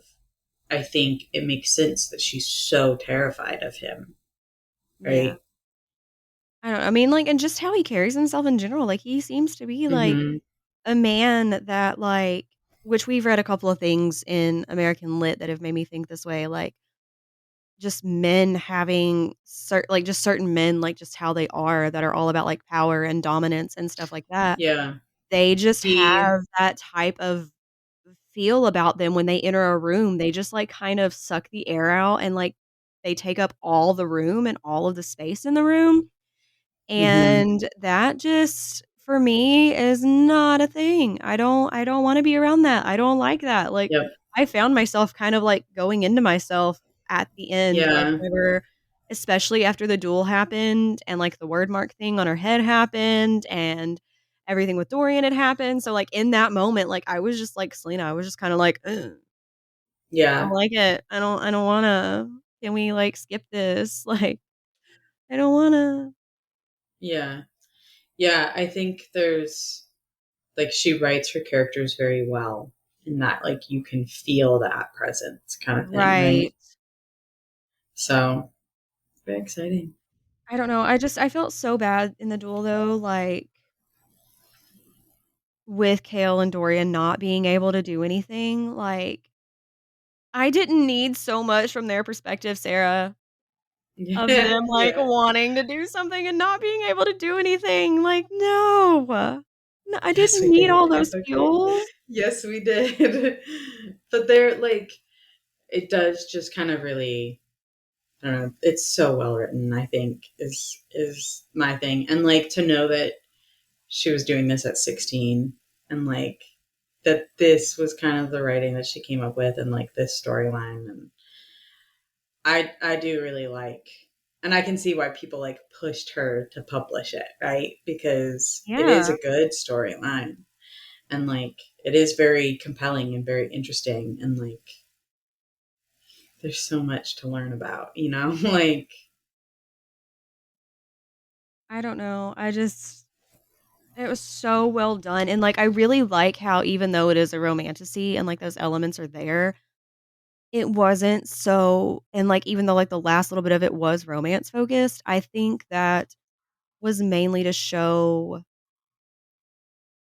how things were progressing and just, yeah, the time span of things and to show character development because we wouldn't have understood Dorian changing the way that he did had he not gotten yes, romantically linked with Selena and vice versa with Kale, like, and the same thing for Kale, like I don't think Kale would have grown near as much if there wasn't some type of change in feelings, like, realizing that she is this person, and, like, Kale spent and going back to what you were saying about how Kale sees her differently, that like, how what we were saying about Kale seeing her differently, like, this man is the one reason that she came back into herself. Mm-hmm. He trained her every day, he worked with her every day, he watched her every day, you know, he sat with her every day during lunch, like, he spent that Yeah. time with her, and, like, Dorian didn't spend a lot of time with her Yeah. until, like, the end, like, not really the end, but, like, the middle of the book is whenever they finally started hanging out, like, the pool scene, the pool game scene, like, I love it, like, going up behind her, and I was just like, "Okay, that's shameless," like, that come on I now. did want to You just say wanna touch her, like I kind of love like obviously like fantasy books there is this like idea of like it being a completely different world and a completely different setting and like all Yeah. of these things, but I do kind of love to see like what things authors bring over from our world into this world, and I thought pool was just kind of like a funny thing to like bring Yeah. over. Like I thought Yeah, that was just kind of like a and chess. like that's kind of interesting, right? Like, and chess to me, like, I don't know, you see chess a lot in these kind of fantasy series because it's Mhm. like a game of strategy and a game of war, and like I can see that, but like pool, it's just not seen that way to me. And like they're talking about her missing a lot, and I'm just kind of giggling because like She's an I assassin, grew she hits her mark, like, well, not she just that, can't but hit like a pool ball.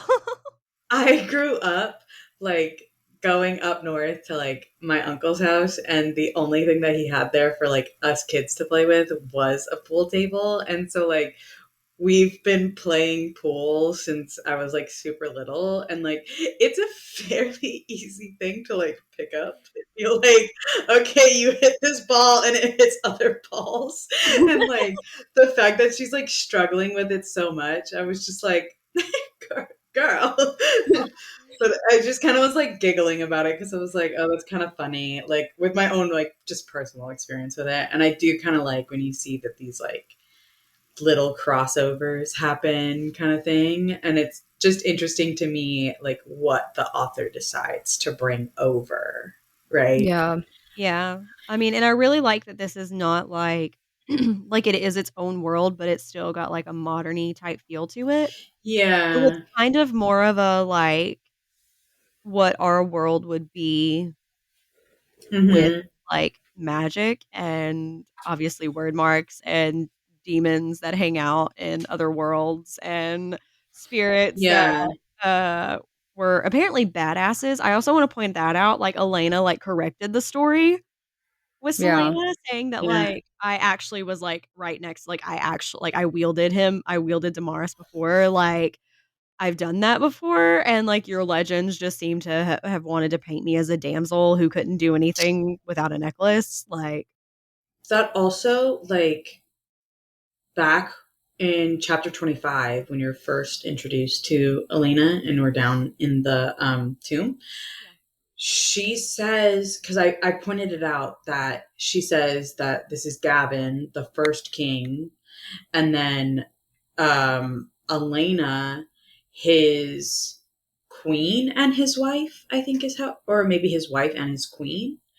And I said something about like the fact that she uses Elena's title is like naming her as an equal, because there's Yeah. a lot of power in that, right? Because he's the first king and like she's his wife, right? Most people would just be like, oh, like he's the first king and then that's his wife, right? But to say that she's his queen means that they like were seen as kind of an equal and like a pair rather than, you know, him ruling and her like sitting Like how we aside. see yeah, like how we see the king and Queen Georgina. Now, like, Yeah. Yes. Georgina has her own courts, she has her own Yeah. activities that she does that people come separately for, while the king has this whole thing. Like, I don't even think Georgina knew, like, the full extent of what the king was doing with this Yeah. whole Yeah. competition thing, like She definitely comes off extremely naive. Yeah. But I mean, it makes Well, me I kinda think think about it, and it makes me think of Bridgerton in a way, because I just started season 3, and I really haven't watched past what I watched the other morning, which is, like, 3 episodes. But, like, have either of you ever watched Bridgerton? yes. Yes, I've watched it Okay. all the way. So, the boxer guy, the guy that owns Mm, the mhm, boxing mhm, club, mhm. whenever they get the news that their son is a baron, basically, like but he's little, so, like, he can't really make any decisions yet, but, like, they Yes, get yeah. transformed into this life, like, they learn that they like, it's normal for, like, the husband and wife to sleep in separate bedchambers Mm. kinda And thing, they're so like, it's like "No." she's, like, giving them that kinda thing, like, they seem more of, like, a marriage of convenience Mhm, like a than political marriage. yeah, Yeah. than, like, a marriage of love, and I Yeah, really, really love that we see, like, from Dorian, like, we can tell, like, from the get that Dorian's not really interested in, like, the court girls and, like, the girls that are throwing themselves at him because he knows they're only throwing themselves at him because he's the crown prince, Yeah. yeah. and he How doesn't f want that at how all. far into Rain are you? Not very far. I think I'm on, like, season Oh. 5 or 4. I don't know. Oh, far Wait, enough. no, maybe. Wait, no. No, no, no, I'm not that far. I don't know, I'd have to look in my notes. I don't know if they're on my phone or not because I accidentally deleted all my notes on my phone. Give me a second, and I'll tell you. Oh, yeah, no, If I'm you're only on past episode 5. Just kidding, I'm still in season 1. No, I'm still in season 1. oh, Still you on still season might 1. know, but, like, it kind of gives me Catherine and King Henry vibes. Like, the 2 of them were, like Catherine's a little bit more, like, schemy overall in general, and we just haven't seen that much about Georgina, but, like, Catherine is really concerned about her children and, Right. like, her children's places and, like, because all I can think about is how much Georgina is concerned about Holland at school, right? Yes, I was just about to like, that just And reminded me, I'm so mad we didn't get to see Holland. she's like So mad about it. super in tune to him and like super worried about him and wants him back and like kind of all of these things. And that really reminds me of like Catherine in Rain being like, oh, like all I care about are my kids, right? Like her daughter and Francis and everything, Right, and like everything that she's doing is for them, which we'll find out more later.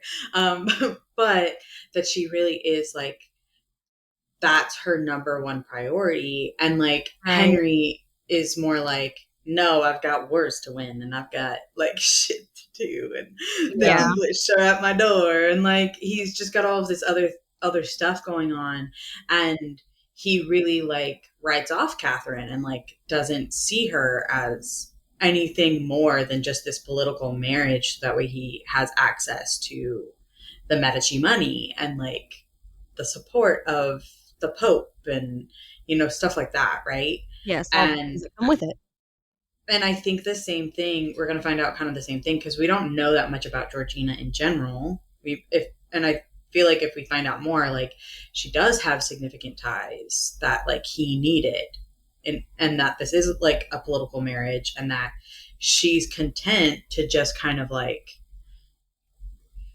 be in her own realm and like as long as she's like caring for her children and like Right, he can do whatever he needs to do type thing.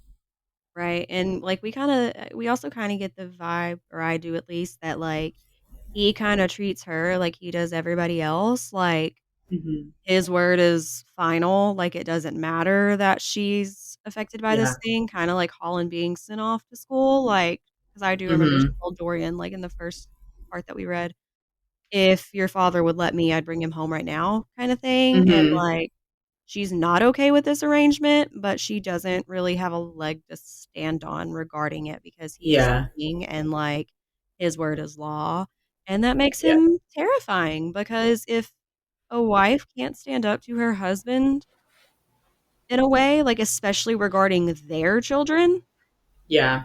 like, this dude is not somebody you really wanna mess with, but, like so I'm thinking that he definitely does have some type of, like, blackmail over her, and, like, not me looking over at Kiera's face every time we say something that we think, You're how like, she reacts, because, like, I have seen her, like, look down and, like, smirk and, like, bite her lip and, like, not no, talk. my favorite thing is when she just like raises her eyebrows and like sits back like, I don't know.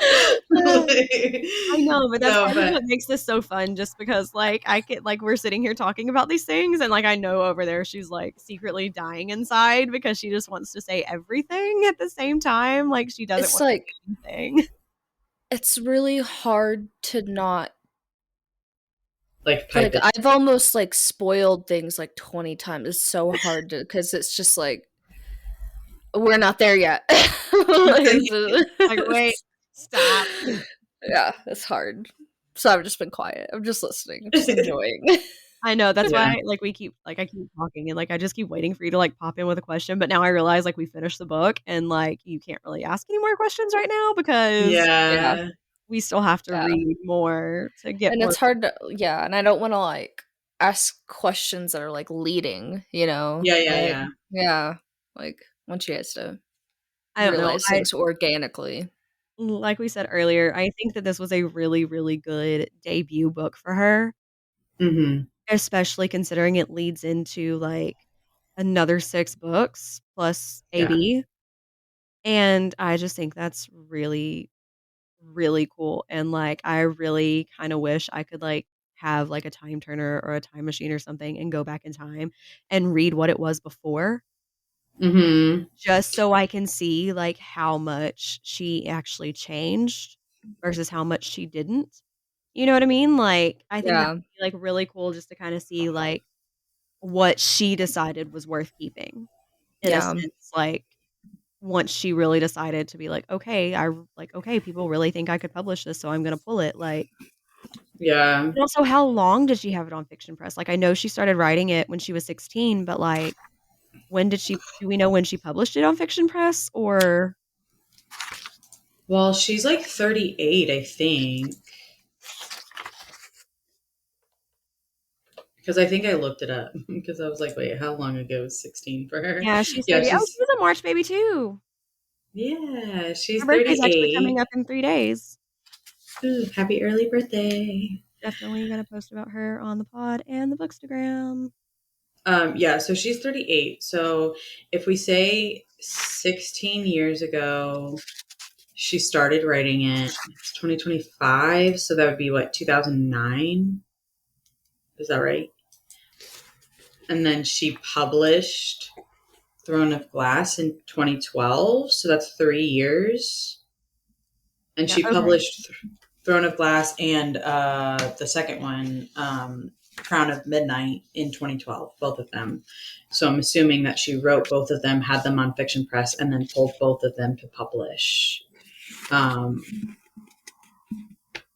so I'm thinking, I don't know, she might have had it up for like a year and a half, been writing it, and then had to pull it and like do some edits and stuff like that. And like, how long it takes to kind of like get published and stuff like that. So Yeah, okay, so this says and I'm not clicking on the link, but, like, like, you can get, like, little snippets from, like, the websites and little stuff. AI. Yeah, yeah, yeah. Well, not the AI, but, like, you can get, like, snippets from, like, the Throne of Glass, like, from, like, yeah. the wikis or whatever. So, Throne of Glass was uploaded to Fiction Press in 2003 and became one of the most popular stories on the site, and then back in '08, she removed it from Fiction Press with aims to get it published, and then rewrote the entire book and published it in 2012. So, Oh, wow, I can't math. Like I was like, wait, I cannot that's math. that's crazy though, like, so it was up for 5 years. Yeah, And see, and dang. she rewrote the entire thing, so that means, like, it had to have all been on there-ish. Yeah. Okay. I don't know. I cannot math today, man. That's That crazy. was But this does say, I'm not gonna go read the dedications or whatever, but anyways, apparently Sarah said that one girl from Africa walked to the library every day to read the story on the only computer back when it was on Fiction Press. Aw, Aw. If that I tells you love anything, like, that. about how much people loved this story, But like, I think, like people feel that way so about like fan beautiful. fiction now, right? Like there's tons of fan fiction that people are like, they talk about like the writer's curse. right? Like the fanfic Yes, writers the curse, AO3, yeah. where like you start like getting really popular and like your fics are like really taking off, and then it's like, sorry guys, I was in the hospital for 3 weeks, and like, Yeah. sorry guys, I was in a car crash. Like, all of Yeah. these horrible things happen because like they've been like, it's just like they're gone for like a year, and it's because of all these things that happen or like slowly start, right? But there are just fics that people really love and like take the time to really read, right? And Yeah. especially like we kind of talked about this last time with like works in progress and like how important it is to tell these authors that like you are reading and you are enjoying it, because then that encourages them to keep going on, right? So Right. like it's a really high compliment to walk to the library every, week to read the next chapter or Yeah. to read your next post kind of thing, right? And so that's kind of like, even if she was like, "Oh, I don't think that this is good," or "I don't like the writing," or maybe I'm not feeling it, like, I'm sure she had moments where after she found that out, she was like, okay, but I like can't let her down, right? Like, I can't let her walk all the way to the library just for nothing to be there, or like kind of thing. You know what I mean? Yeah. Yeah. There's just external motivation now. And like, I think that's very powerful for authors in general. And I know a lot of people like attention span wise can't handle works in progress, or like, um, they are worried about them like not being finished. But what I would say is like your continued support and like commenting or liking, even if the comments just like, wow, really love this, would like to see where it goes. Like that's such a simple comment to leave. And Right. it's so uplifting for the author because it shows people are genuinely interested and they're like just really, I don't know, invested in what you're producing, right? Right. And like I know we have a couple, well, more than a couple of authors in the server that have mentioned this before. Like they have a couple of different works going. And I know one of them is up to like 60 something chapters now. And that's something that she talks about a lot is just like the support from people like whenever life gets rough. And it's just like, I mean, and she seems to be like one of the only, like one of the most dedicated that I've ever seen. And I'm not saying the others aren't. She's just very vocal about like her writing and things. And it's just like, no matter what's going on, like she still tries to write.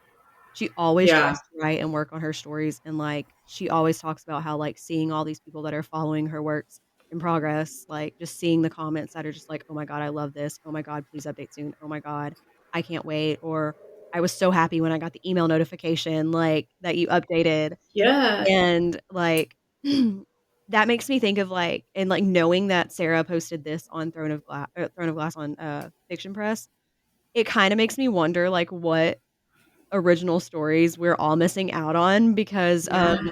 the negativity that has come from Wattpad, like, Yes. over Yeah. time, like, what other websites out there are, like, people because people are basically dumping on Wattpad, which I think there was a lot to do with that, I don't remember anymore off the top of my head, I'd have to look into it, but, like, I mean, that's where the After series was published. Mhm. Yeah. Like, she published that on Wattpad first, and, like, that also started out as fanfic. Yeah. And I then think that she there's a rebirthed it, lot. but, like, I feel like a lot of people are missing out on, like, really good original stories because publishing is really hard to do, Mhm. getting an agent is really hard to do, editing is really hard to do, like, I'm in a couple of writers groups on Facebook, and there are a lot of people out there talking about, like, "Hey, I got quoted this much for, like, editing, like, is this normal? Like, this is, like, the length of my novel, this is, like, what I'm Yeah. charging for it, like" is this normal? Like, or is this like or am I getting, railroaded? Like, are they Yeah. trying to get more out of me? And, like, I don't know. Now I kinda wanna go down, like, a Wattpad rabbit hole for, like, original stories and see, like, what I could be missing out on because the next bestseller could be there, and just Just writing nobody in general is really hard too, right? And I would will. say writing in a vacuum is really hard, right? Yeah, So what I mean by vacuum is like you're not getting any feedback whatsoever. So exactly. that would be like we've talked about this, the short story that you wrote for your class, right? One, you got feedback from your teacher, right? That's really important. But two, you also sent it to us and we gave feedback, right? And so Sierra had didn't, you but Yeah, well, I haven't read it yeah. yet. that's your job But for tomorrow. you will read it and you will love it, I promise. I'm like, I need No, you to but read like it just based on like what my writing teacher said. Like yeah. I plan to read it. I've just had, he told me the crazy greatest week. and biggest compliment he could give me, other than saying that my story was good, was that it was very Sarah J. Maas-esque. Like, come on now, you've got to read it now. Like that comment. So Yeah. Sarah, if you ever hear this, apparently like I'm taking a lot of influence from your writing without meaning to. That's how much your writing is ingrained in my brain. Just saying. But right, so if you had written that and then posted it and then just gotten zero feedback, right? Like you might still write a couple more parts to it and like post those, but eventually you're going to get to a point where like you're not receiving any feedback and like you don't Right. know what direction to go and like you're unsure if like it's even worth pursuing kind of thing, right? Because Exactly. you're not receiving any feedback. And then if you were to then like get your first feedback and it's very negative, you'd be like, "Oh, I'm a failure. I can't do anything." Like this, Like, you okay, know, bye. like Let me just pull it and like not have this up anymore because it's obviously awful, right? yeah. So like, and I remember this because I think I've told you guys. Like, I wrote it's an awful fanfic when I was like in eighth grade, like Oh, for I my remember those friends. fanfics that I used to write too. For like the Maximum Ride series.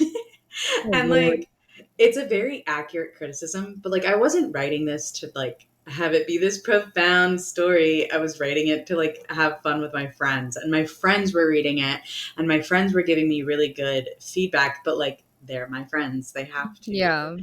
And like my one of my first comments that I got on it was like, oh, this character's awful. She's like so Mary Sue and like there's nothing likable about her. And I was like, okay. and and from that point on, Kellen never wrote anything else ever I again. was like, At least that's that she the did. end of that. Like, and like, Yeah. I just, in general, like, I don't feel like I'm a very strong writer. Like, I don't think that I'm very creative in that realm. Like, I think I lean way more towards like drawing and art and like and that in general. Like I just feel like Right. writing isn't the way that I express myself, and I've always felt that way. Like even though I got kind of like decent grades in like English in school, I still felt like it was one of my worst subjects, and like that I really excelled in like math and science, and those were easier. And so for me, like, not only was I already like, I don't think I'm that good of a writer, and then someone was like, and you're fucking not. And I was like, okay, Okay, I read cool. nothing. Self-fulfilling Like, prophecy fulfilled. Like, I got it. yeah. Picture But I now. have like, like ideas, and writing is just hard for me. Like it's so hard for me to like put it in order on a page. It's just hard. Like I'm mind blown yeah. every time I try to write. Yeah. My thing is like, I have kind of like you said, I have ideas like in my head, but I just cannot get them out in a way that like Yeah. is really well written and like other people can then read that and like see what I'm seeing. Whereas like with Yeah. art, right? Like I can draw it and then other people see it how I see it, right? Yeah. Like there you go. And like I'm really good at visualizing things like that. Cause like we kind of talked the other day about the 5 days fic and how Yeah. everybody was like, oh, how do you like how are they arranged? And I was like, oh, I know immediately like how this is set up.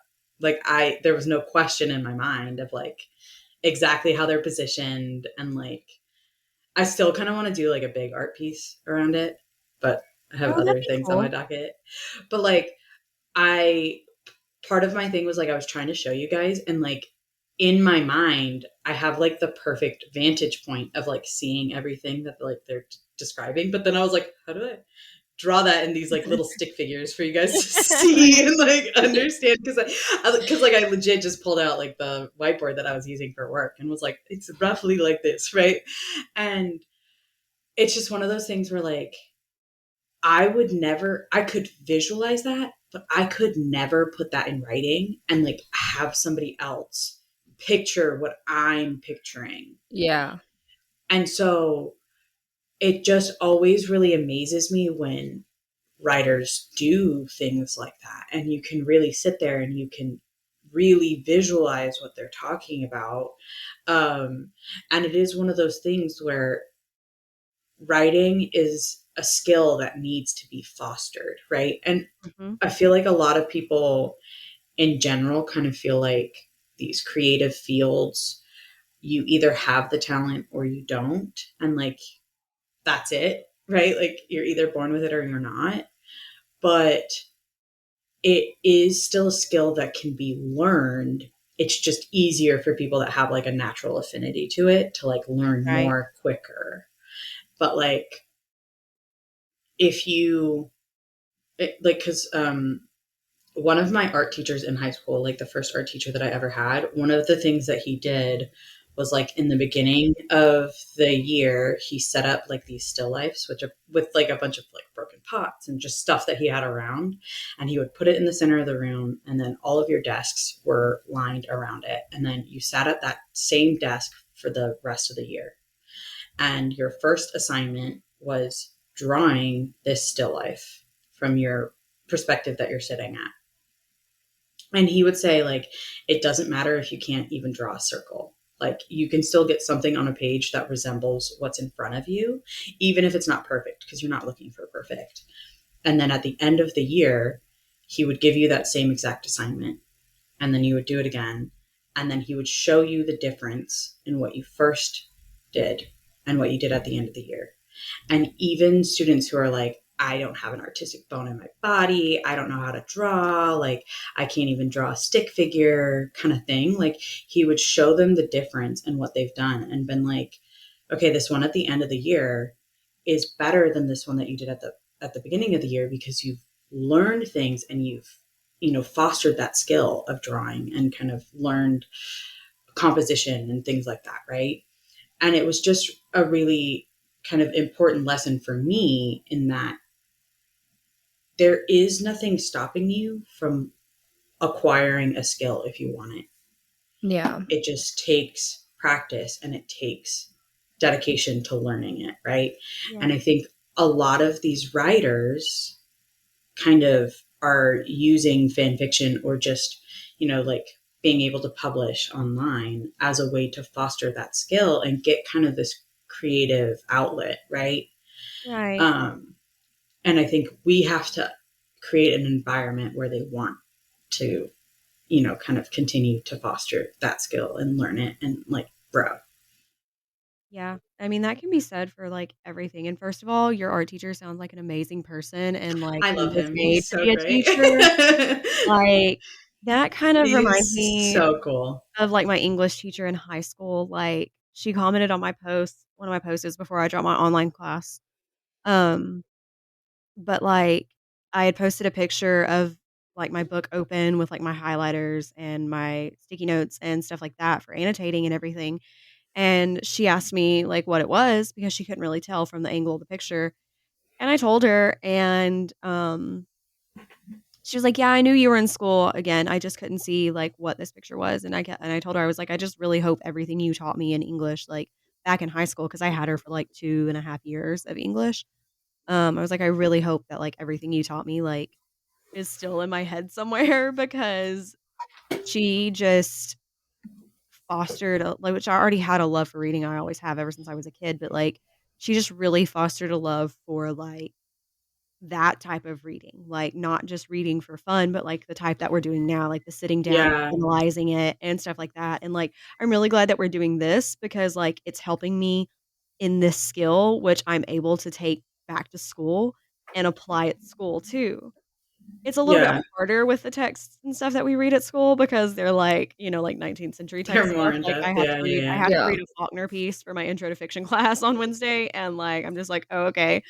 And that stuff is like the writing is like so like peculiar and like I know some of the language, like we just read The Story of an Hour by Kate Chopin, which is like one of my favorite short Mhm. stories ever, just because you can take it in so many different directions, which any of that type of writing you can really, but like there's a part in The Story of an Hour where it says, how she knew she would weep again at the funeral when she saw those, uh, tender, soft hands or whatever, folded in death, the face that never looked save for love upon her face or whatever, and, like, Mhm. I'm glad I knew that in that moment save meant accept Yeah. because, like, I was able to, like, actually read it for, like, what it was meant to read as back in the time period.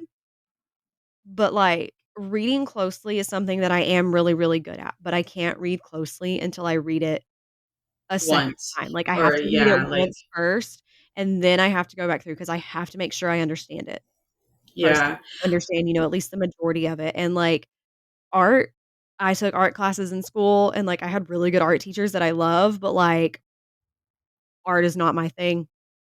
Yeah, I Not think my well, thing. like But writing and English and reading and analyzing, like, again, like, we'll talk about it again. Invictus, you guys saw me with Invictus, like, yeah. I'm, like, on it with that, like, that is my thing, I love it. My thing too is like everyone who's gone into like kind of a creative field, and actually it's also things that are not creative fields as well, but everybody has a story about like what really brought their love to it or what really like kind of opened their eyes to it and what was their first real experience with that, right? So like my art teacher, I used to doodle all the time. Like I would get in so much trouble for like my assignments because About there would to just be say that. like little drawings all over the pages because like I would finish my work early and then like be sitting there like waiting and like I would just doodle and I would draw and I would do a ton of these things and like at least my school you kind of had an art class in like eighth grade, but it was like less specialized. It was more like overall art, and it was just kind of really generic, which was still cool because like you got to experience a bunch of different things. Like we did mosaics, like you had like a little Yeah, tile, and then you could break up, and you would have to like draw your design, and you would have to map out like which tiles you had to cut and how exactly you had to cut them, and it was just a really interesting like foray into that where you're still like really creative, but it's also something that like is very hands on and everything too, like with yeah, learning. And then, a different form, yeah. yeah. And then in high school, you had to take one like creative arts elective. So that could be like music or band or choir. I think we had like a drama and then like we had intro to drawing, we had painting, but like you had to take intro to drawing before you got to any of these like paintings, photography. We didn't have a sculpture, but like we had there was one more, I can't remember what it is. Um, but what they would do is kind of like intro to drawing was like the easiest class to just like shove students into, and then it like got your creative art credit. Yeah. So like my teacher's name is Mr. Rayner. If he's ever listening, shout out. But like Wouldn't it be he cool knew if that it there found were, its way to him, like dude, I don't have him on like any social media, so that would be insane. But he's such a cool guy. Like just in general, he's like very hippy dippy. Like I think most art teachers are. Yeah, And like he, one of the things, like he's just a very genuine like character. And one of the things that like really emphasized that for me was we had quite a lot of students who were deaf or hard of hearing, and he went out of his way to like become pretty fluent in ASL so that way he could communicate with his students. And I love that. Like that just speaks a lot about his yeah. character and everything. So he knows that there's a lot of students who like aren't interested in art and like don't aren't in this class because they want to be. They're in this class because like they were shoved into this and they have to take like a credit, right? And so he really did approach it in a way that like even if you're not interested in art you can appreciate it still, right? And like um And that's like the moment that I remember being like, wow, I can really do this. Because the other thing he did was like, he would give each student a different like level that you needed to complete the assignment at based on your skill. So you could take intro to drawing like all 4 years technically because it just like got progressive the more you took it, and he would give the same assignments every year. So you have to draw this still life. You have to. We did like a pop art piece and like a couple other Cool. things, but like he would increase the level of difficulty. So the first time, okay, you only have to do this in charcoal. The second time, you have to introduce paint into it. The third time, like pastels, or just like increasing the level of difficulty with like shading and media and kind of stuff like that, right? Um, and so he's just like, I loved him. He was my favorite teacher. So, um, but I think most people have a moment like that, kind of like you with your English teacher. You have a Mhm. moment with that where you're like, ooh, this person really fostered my love, or like started my love for this, or realized that this was really something that could be achieved, kind of thing. How did your thing go today, other than the caffeine? Oh, the real roots thing, it was good. Yeah, the first time meeting all the people, it was like it was a lot. There was a lot of people, and it was like, Mm-hmm. okay, we'll see. And then I kind of was like, do I really want to do this? So I went ahead and went today, and um, I definitely felt like I got to know the people way better. And I do feel like even a couple people who I was like, I don't really know if I'll like vibe with them. I actually feel like I do more than some of the other people. Oh, So nice. Okay. That's yeah, awesome. Like I said, and at like least you're trying. Like, that's all that yeah, matters is that you are trying. yeah, and I'm Mm-hmm. like actually like really looking forward to like next time. I'm like, oh, what are we gonna do next week? That's Because you don't know good. until like a couple days before, and they'll send you a text being like, all right, we're gonna go do this and then this and this. And it's like it's That's kind exciting. of Awesome. fun. I'm so It happy really you is. found I something was like that. saying like even if I don't like make like a best friend forever out of it, like I'm getting to like explore Denver and stuff, and Yeah. And it's you're still getting to know people, like, even if they're not like super, super tight, you still have people that are in the yeah, area that you could invite to things that like you're interested in. yeah, Like, you're yeah, learning things about people, and it's like I was talking to Slade about it today, and I told him that you have to meet up with one of them next week or something, and, like, he thought that part yeah, was kinda weird about it, just with the whole vibe that I gave him at first. He was like, "Okay, that sounds kinda like matchmaking." I was like, "But I kinda get it." Like, I mean, yeah, like, I get it, like, there are positives and there are negatives, like, there are negative things that could happen, there are positive things that could happen, like, but that's anything in life. yeah, It's like, but the most important thing is that she is, like, meeting people and, like, making friends and, like, yeah, learning about the area that she's living in, like, you've lived there for a while now and, like, don't yeah, know a whole lot about the area because you've been so busy and haven't really just taken the time, so, like, it's really cool yeah, that you're taking this time for yourself to explore and learn about it for you, like, yeah, Yeah. I It's think also kind of like challenging creating friends like when you move as yeah. an adult somewhere, because like you make a lot of friends through like school or like work, Yeah, and your that's what work comes doesn't. up every time that we've met is they're like, it's hard to make friends as an adult when you're not just like sitting in school together or at work together. And even in whenever you are to like take those relationships outside of that setting and like, Yeah.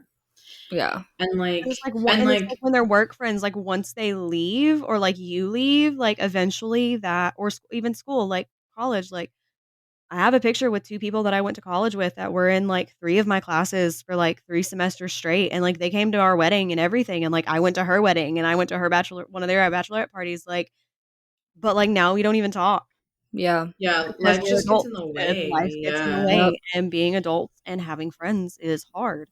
And then, yeah, like, I see, like, all these people that I went to high school with that are still, like, really good friends, and, they were really good friends in high school, and, like, they're the, "Hey, I've gotta go to Target, but, like, my husband's working and I don't wanna go by myself, and, like, I know you have the kids and, like, it's fine, like, can y'all just come with me?" And, like, as long as the other person yeah, doesn't have anything going on, like, they'll load up their kids or talk yeah, to their kids and go with them, and I'm just like, It's I my don't favorite have thing. that, and that Yeah. sucks. Like, I Yeah. I know if talked to you were here, zero people Sarah, from high like, school, so you would be that person for me, like, I would have no Yeah. problem calling you being like, "Listen, I know my kids are crazy and will be a horrible influence for your son who is only 3, but I love you, and I just don't wanna be by myself with 3 of my children by myself. Will you come to the store Yeah. with me?" Which I don't ever take the kids to the store by myself. Never, ever. Yeah. That is no. That's how all my friends were in Arkansas. It was just like me and my best friend were just like, I have to go to Walmart. You go with me? Yeah, we load up our boys and we go to Walmart. Like, so and so's working late tonight. You want to come over? And then we just like hang out together. And it's like, I miss just having that. Yeah. yeah. You know? I really hope that you do get something out of it, like, even if it's somebody that Yeah. you like, 'cause I know you and your, best friend here have been, like, best friends for, like, a while, like, ever Yeah. kinda thing, and, like, that is just, like, not ever gonna change, I know that, and I just really hope that you find somebody close to that there, because I do think it's important to have that person outside of work and outside of your relationship Yeah. and Yeah. stuff. Um That's Yeah. why I'm so thankful for, like, y'all and this Discord because and, like, I say this every time we're in therapy or every time I'm in therapy or every time I'm talking to somebody, like, I'm in this Discord server and, yeah, it's totally Harry Potter based and, like, mainly Hermione Endgame and, like, yeah, we're all a little crazy, but, like, of, like, all of, like, the super Oh, active people, like, Yeah. I, They're genuine I really, friendships. really like this because, like, another thing with adult friendships is, like, so many people are in different stages of life, right? Like mhm. Kel doesn't have any kids of her own, but she's constantly got the nibblings. Yes, She's constantly doing stuff with always. nibblings, so she might as well have kids. Like, the way her life works, it's, centered around Pretty kids. similar.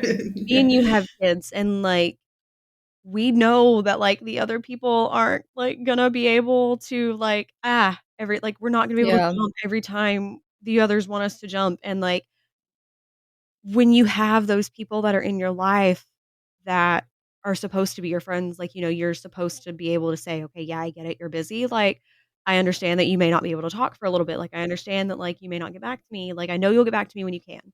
There are no expectations. I have no, like" Yeah.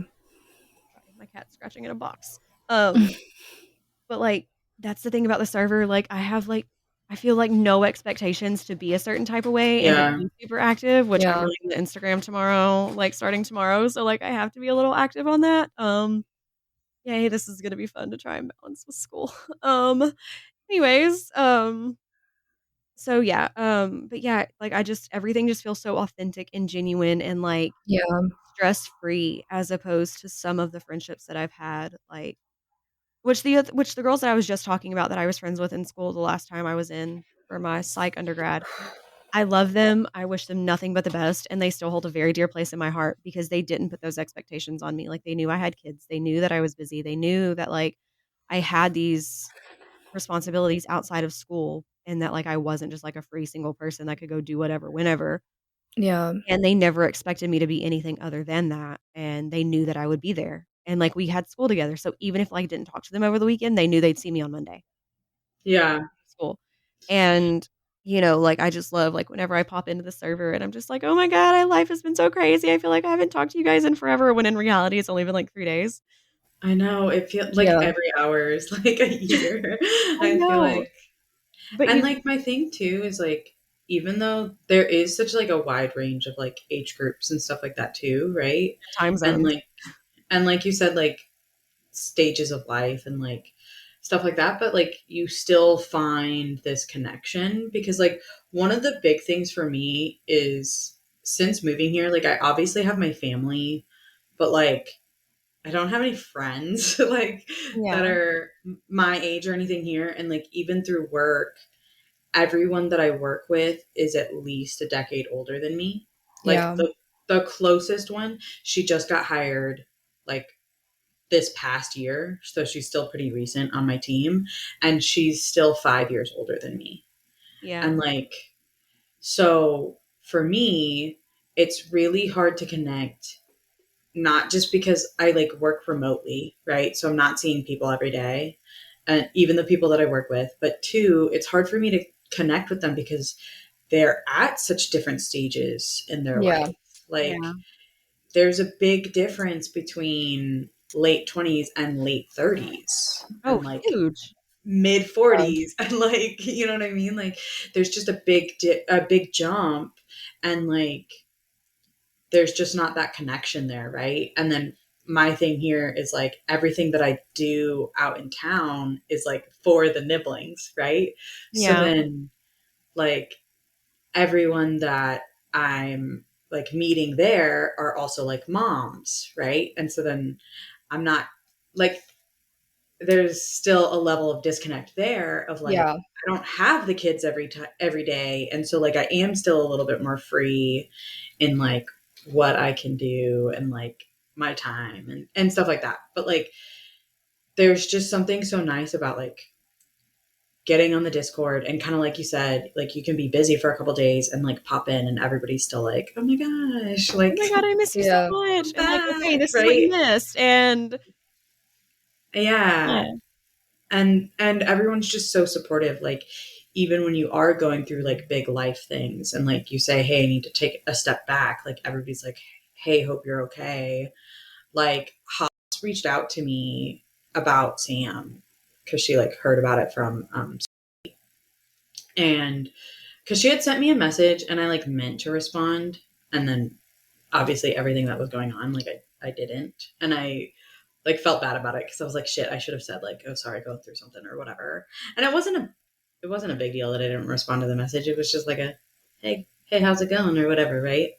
And then she reached out and she said like, oh, like I was talking with Artie and she kind of filled me in on what's going on, and I'm so sorry, like that you're dealing with this, and like I know how hard it can be, and like just kind of saying like I have best wishes for like you and your family kind of thing, right? I still love you. I'm still here. I get it. Kind of thing. Yeah, and it was Love just kind of her. like really nice because like, and I had a lot of people actually reach out like privately in DMs and be like, oh, I'm so sorry, like if you want to talk and like stuff like that. Like it was just so nice because while I was dealing with that, and like I didn't necessarily not want to be a part of the Discord, I just needed to take a step back and like really focus on Yeah. her and like everything that's going Right. on there, and only kind of come in sporadically. And I do talk a lot in the Discord, so You do. I know like people would be like, hey, where's she at? And I didn't kind of want people to worry or anything like that either, right? Because um you knew we would. You knew we would immediately be blowing up your DMs being like, "Hey, are you good? Like, what is wrong? Like, like, blink twice if you're good."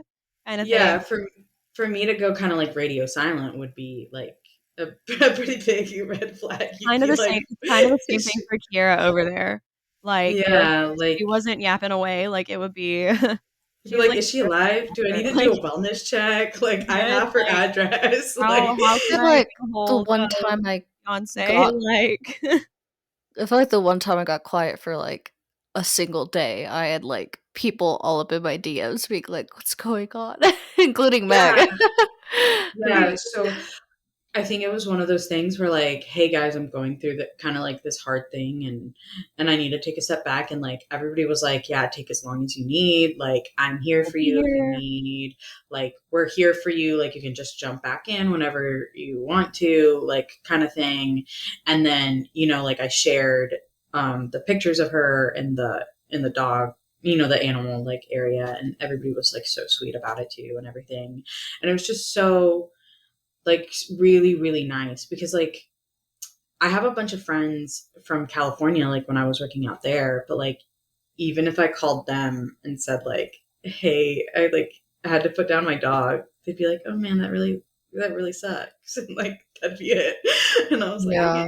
okay. But like there's just something so nice about like having people who are like, I've gone through this, like I understand what you're going through, it's a lot, and like we'll be here for you when you're ready, and like And it's also just giving so you a way wholesome. to, like, track things because I know that you were, like, super you were talking about that trip with your mom that y'all were doing, and Yeah. I remember, like, one person in there was like, "Hey, this is the chart that I kinda use to Yeah. kinda, like, track my own thing whenever this was going on, and, like, I have my own like, you can make your own key for it and, like, change things how you need Yeah. to, but I found this super helpful when I was going through it." to give me a more clear picture of what was going on instead of just kind of like living in my own feelings and emotions about it. And I thought that Yeah. that was like super duper sweet. Like that person in general, like just in general is like super sweet and It like was so nice. I was And just, like, oh my God. Like, and I think a big part of it is like, even if we're not in the Discord every day, like, even if we're not active, like, more specifically me and Simper, just because Kiara, you're always in there. Like, you're always talking about something somewhere. It doesn't matter what, like, something. Um, but that's okay. That's why we love you. And like, that's yeah. why. Okay. Anyways, yeah, Wait. so basically Throne of Glass is a masterpiece. I can't wait to finish reading because I'm really hoping that some of the questions that didn't get wrapped up get answered later on, like whatever is going on with Duke Barrington. And I really hope Dorian keeps growing because I love it. I love that he is growing into the man that he wants to be, Yes. and that he finally is realizing that he is worth something and that there is life outside of being the crown prince. And I just want Kale to get his sword again. He still didn't have it when she signed her contract, which I know it was only like a few days, but like for Kale, that's a big deal Yes. because as he Yeah. said, that is his heart. But anyways, yes, that is the end of our Throne of Glass read. I'm sure we will circle back to it, even though we're reading all the other books because of all the tie-ins and everything. And eventually we will be doing episodes that do not have anything to do with Throne of Glass because we don't want this to just be like Throne of Glass, Sarah J. Maas type podcast, because it is more than that. This is just kind of what we decided to start with. We do have a couple of really cool ideas, and